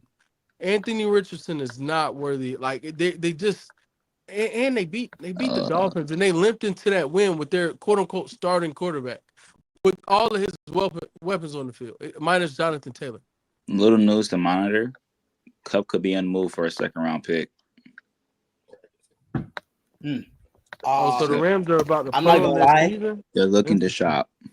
I'm not gonna lie. Sale. If they do that, I don't think Puka return this year. Yeah. I think they just leave. They looking to sell. Yeah. Also, if they do that, I'm not sure where Cup would go and find the same success. And if they do that, shouldn't they just move Stafford to then and just say, fuck Yeah, it? I mean, it has been talks about moving Stafford because, I mean, the Giants fan base has been pushing for Stafford in. Man, Dolphins need to go get that nigga. Fuck it. I pray they don't. I take that back. If they do that, Kansas City is going to trade for Cup, and they're gonna march to. Oh my God! I hope they don't do that, no, because that's literally what's gonna happen. I just quick pivot. Like I just immediately was like, oh no, the Chiefs are gonna go grab him. Like, nah, that's what it feels like. Nah, it feels like they're in play for like Cup or Deontay Johnson or somebody. Like that's just. It just feels like. Vote on that poll, y'all. Maybe, Vote on that poll. that's. Vote on that poll. T said they trade him this year, they get off the money. T, you can come on the stage, T. They said they're gonna take on the money too. They said they were gonna take on the money. He said like damn near 20 something extra. Puka was still. Bro, the Colts really on his list. Okay. Yeah, vote on that poll, y'all. Vote on that poll. Vote on that poll. That's the last spot. I wanted to hear the swing us to NBA. And I'll probably spend like 2 more hours on the show. And I'm gonna go ahead and relax my mind, cool it, chill, be thankful, soak it all in, and then watch some hoops. Vote on that poll. Vote on that poll. In that poll in about 10 seconds. 60 people in here. Y'all can vote. Make sure you subscribe to the platform as well. Show is hosted, held every day. I meant to say Monday through Friday at 11 a.m. Eastern time. Go to that in that poll. Don't end it yet. Yeah, not yet. All right, now we gotta go to WNBA here. Yeah, you can end it. Move after. All right, polls ended in 5. Make sure I get y'all last votes in. 4, 3, 2, 1. Came up with 22 votes and got Cowboys winning. Zamir, much love, bro. No, that's the comeback of the century. They were down 62 to 38%. Wow, that's shocking. Yeah, I think it was early on. No funny, bro. No funny, bro. The Cowboys won't beat us, gang. But Respectfully, respect. Hey, I'm not gonna hold you. I would have All rather. you gotta do is be the Eagles next I week. I'm in agree. the I 3-game agree win with streak. you, Tez. I agree with you. I but forgot y'all- about you gotta look at 3 and 4, how you started the season. I know. comparing That's why I ain't say nothing, gang. I ain't saying. I mean, 3 and 4 versus 3 and 3. I ain't gonna hold you. The Bengals would win by like 2 touchdowns. And then also we pissed on the Commanders.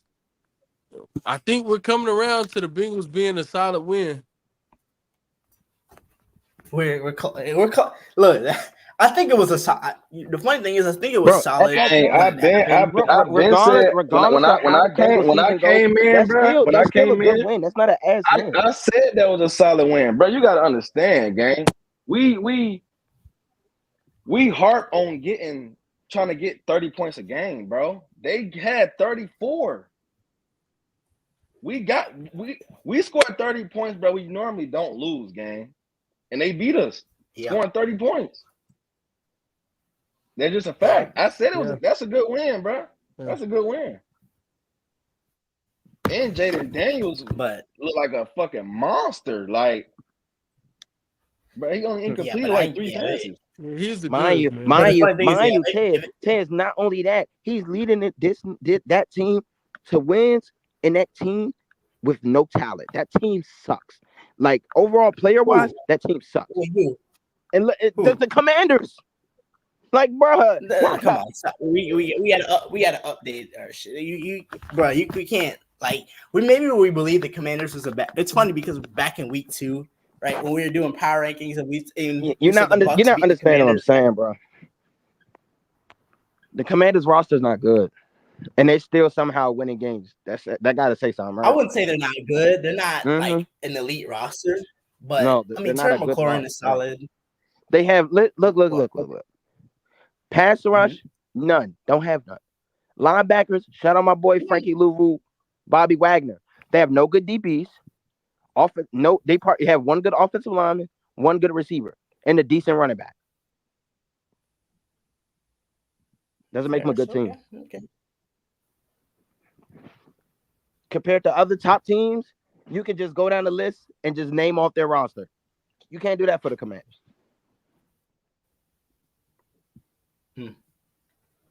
So we did put the Cowboys at 15. Is that what we ended up doing? Yeah, Cowboys want to pull my bad. I already know I was on mute. We are now going to shift the show to NBA talk. I did not know I was on mute. I had the blessing to record an episode with Wes Heavenson and Jordan Woods yesterday. That released this morning. If you did not watch that, make sure y'all tap into that later on today or whenever. We talked about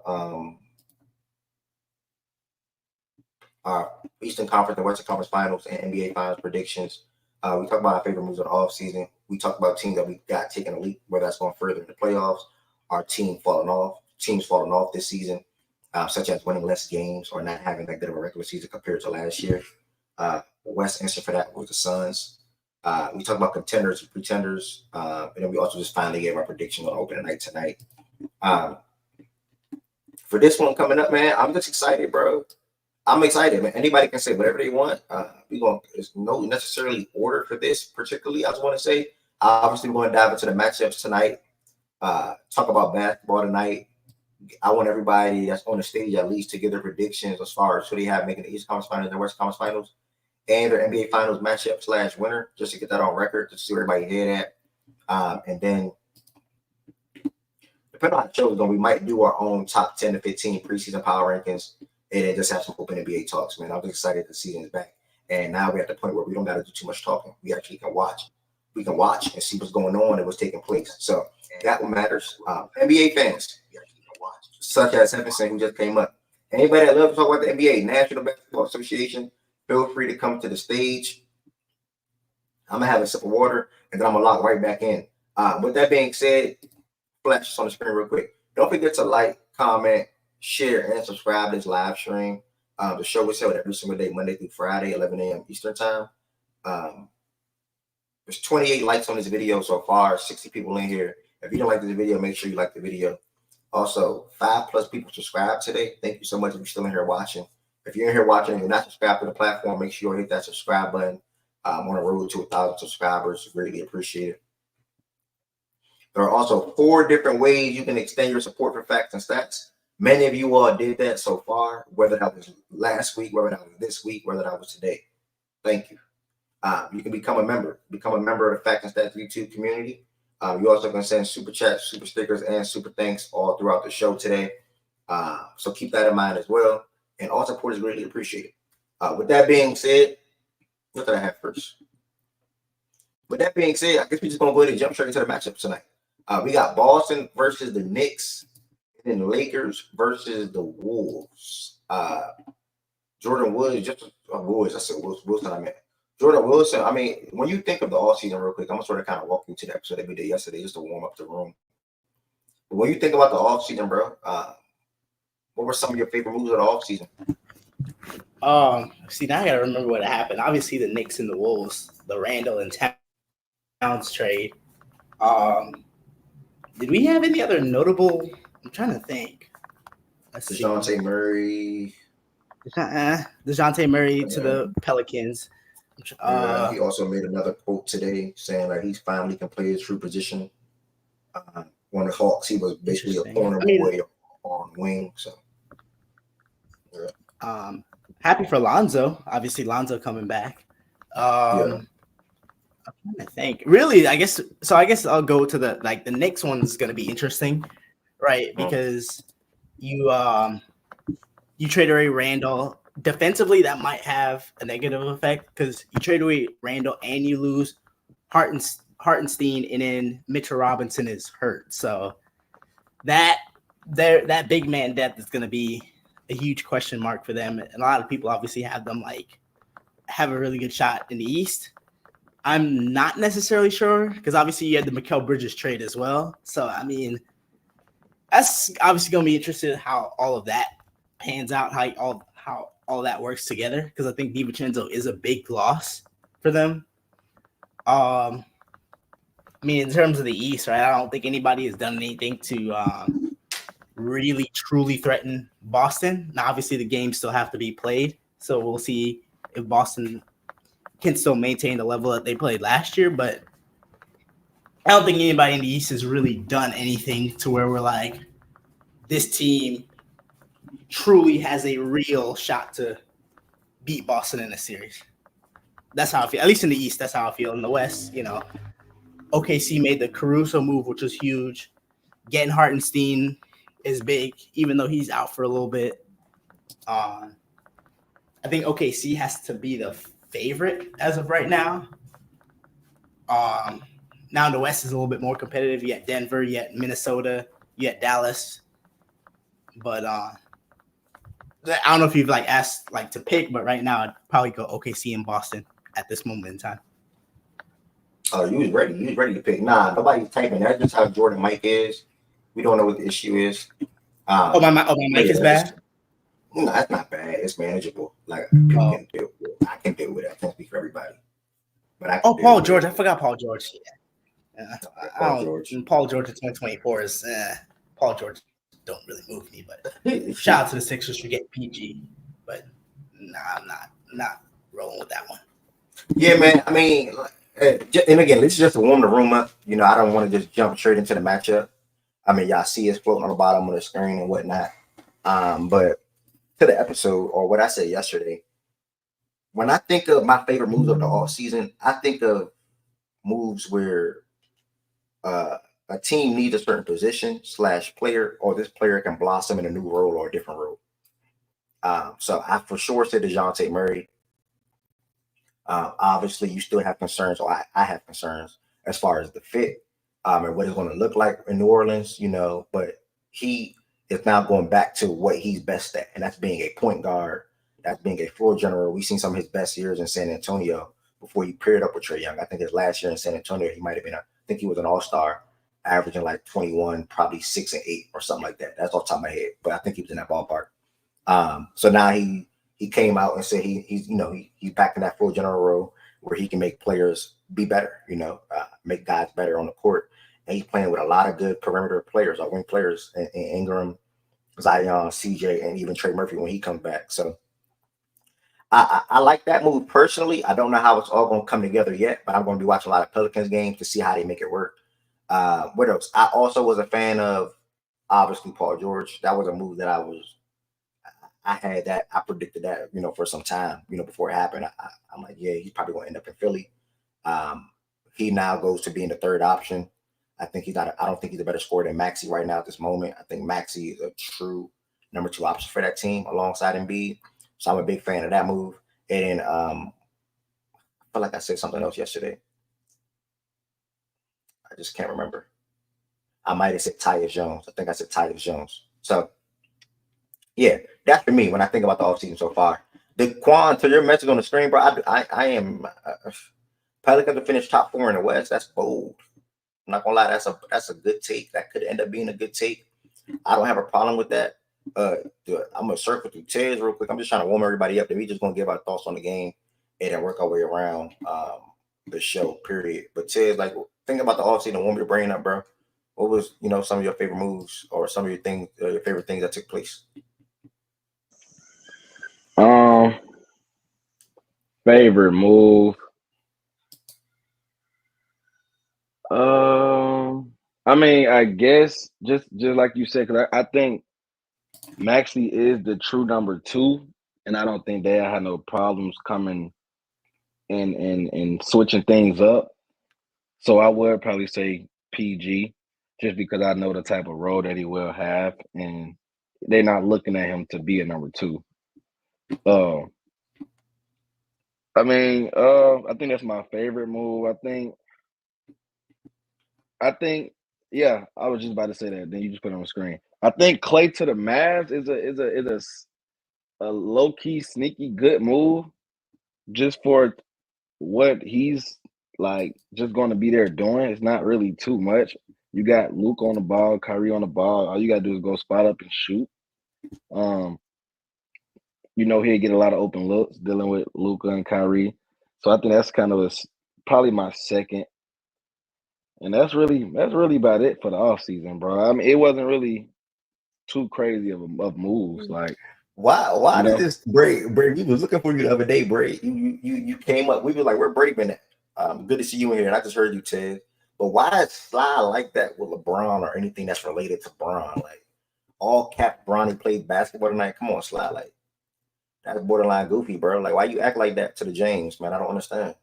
LeBron ain't never do shit to you, Sly. He ain't never do nothing to you. Bro, he called himself this diehard Lakers fan, but anytime the Lakers do anything good or the Lakers win, he's upset. It's no winning with Sly. Never. Never forget he said if they win a championship, he wouldn't care.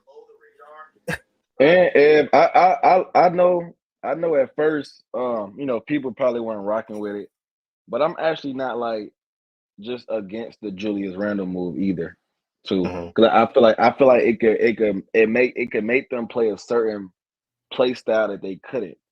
Like maybe Cat pick and pop. Most of half of the time the shot money, but now you get a forward who can also, push the break, set things up, and kind of take a little load off of Ant. Ant still will have the scoring load, still will have the shots, but it makes you play a different type of offense, and it's gonna be interesting because I don't think Ant probably in his life probably would ever have to play this system. Never had another forward who can also control the ball, come off screens and whatever.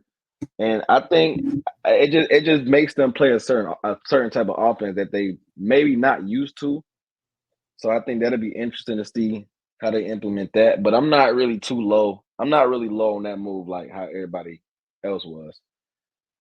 Also, I know ain't your guy, Ted. I'm gonna just ask you this. I ain't even trying to hear me. You don't feel like that fuck up the space enough? Just a little bit. That's why I say it would be interesting for me, bro, personally. It didn't at all. Because I don't think you don't bring Randall in to be a spot up shooter. You don't just put him. You don't just stick him in the corner and just let him roam the wing, and just bank on Ant getting downhill, drawing two and kicking out. I think Randall gets some on ball chops, bro. I think the spacing will come from Ant, not Julius, if that makes sense.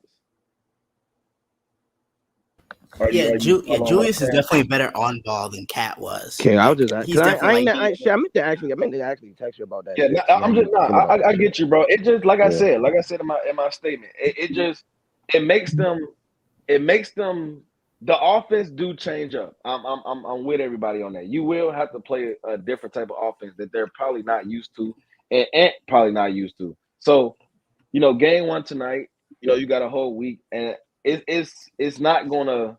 It may not look the best in the first couple weeks, bro. It's basketball. Certain things take time. That's the whole point of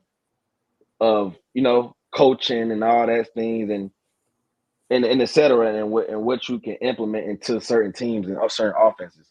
So it will look different, and it might not click at first, but I don't think it's as bad as everybody thinks that it is. I think people just see the name Julius Randle and just automatically, oh damn, you lost Cat for Julius Randle. Like, I don't look at it that way. So that spacing shit is overrated too. I'm not gonna lie. Whoa, Herbert said, "Are you sick?" Whoa. Sorry, that spacing shit is overrated though. What happened? Though? We just talked yesterday. Like, I'm confused. I don't know what happened to my voice, but the spacing shit is overrated. I'm tired of hearing that. That's it. That's all I wanted to say. All right. We should probably pull up in a second. To do a little mini preview. But Jordan, I'm glad you just said that. Like, how you switch it to, and that's the only time I'm giving him attention. But how you this season? How you switch it to narrative talk when you brought up Brownie for no reason? Like, Brownie though. Again, it's my only time bringing it up this season. But Brownie though. Twin, what's the word, bro? Good to see you up here, man. How you feeling? My dog Ed was good with you, family. What do you think about the? Go ahead, my bad. Appreciate not. Well, you about to have a birthday. I appreciate it, bro. Much love. Most deaf. I just What do want you think about? Go ahead. Oh, you go ahead. You can go. Nah, you good. You good. You good. I just wanted. I was letting y'all talk, but I was letting y'all. I was wanting to chime in on that Timberwolves acquisition, and then you said something about who had the best acquisition. Or just favorite moves all season to you that you like. I'll go hold you. I like OKC what they did. They got Isaiah Hartenstein and they got Alex Caruso.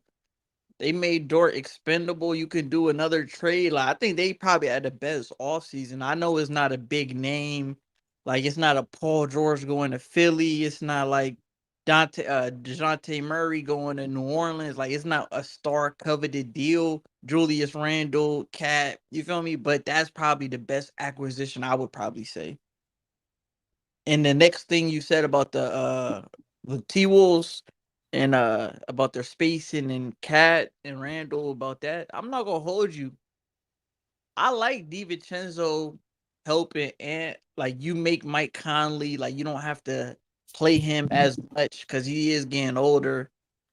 They drafted Rod. You feel me? I like what they doing. Like I ain't bring up the Dante move either. I like that move too. That's a good that's point. a Twin. he's a good I ain't even hit on him. ball, catch and shoot. You feel me? Like Cat, I'm gonna be honest, bro. The first 3 games at a Dallas series, I can't forget that. I get it. Randall's not a quote unquote good playoff player, but he's been hobbled in the playoffs. Like Randall's a All NBA type player in the regular season, and he's never been healthy in the playoffs. So I think it's gonna be a clean. You feel me? I'm gonna give him a clean start.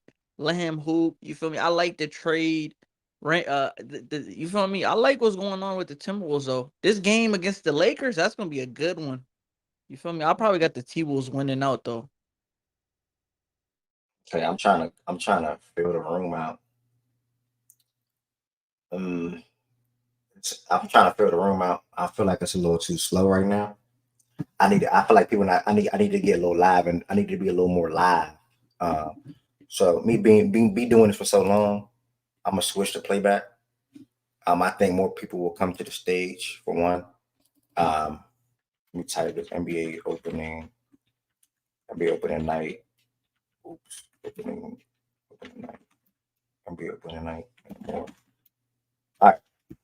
YouTube, it was fun today. It was great. Everybody that subscribed, thank you. It means a lot, truly. It means a lot from the bottom of my heart. Thank you for subscribing. The show is going to shift now. It's going to shift to playback.tv/facts and stats. I'm pretty sure that's in the description. Also, I'm going to let it float on the screen real quick. It's playback.tv/facts and stats. Also, if you are in here, don't forget to hit that subscribe button. If you are in here, don't forget to subscribe to the platform. The show will be back live tomorrow on YouTube at 11 a.m. Eastern time. And the good thing about Playback, we're also going to be watching both games in there today. I only have 20 VIPs, though. Y'all keep that in mind. So we're going to be watching both games in there today. To make sure y'all pull up to the Playback, that room is live right now. Playback.tv/facts and stats. That's sort of kind of live in the show back up a little bit. I feel like the power rankings wars down a little bit. So we're going to shift to Playback. Yeah, 60 on YouTube today. Facts. Join the members only gang on YouTube. Fact. Become a member on YouTube. Real shit. Become a member on YouTube. Thank y'all. Truly appreciate all the support. Much love to every single body in here. This is a blessing. I had 100 people watching live on my birthday. I'm never going to forget that. So thank you. The Playback room is now live. Playback.tv/facts and stats. Again, playback.tv/facts and stats. Become a member on YouTube. Send super chats, super stickers, super thanks, wherever. I'm going to end here, and I'll be back on YouTube tomorrow morning at 11 a.m. Eastern time. Thank y'all for all the support. Come to the Playback room. Playback.tv/facts and stats. It's now live. Playback.tv/facts and stats. It's now live. Shout out to Chan. Shout out to Justin. Thank y'all.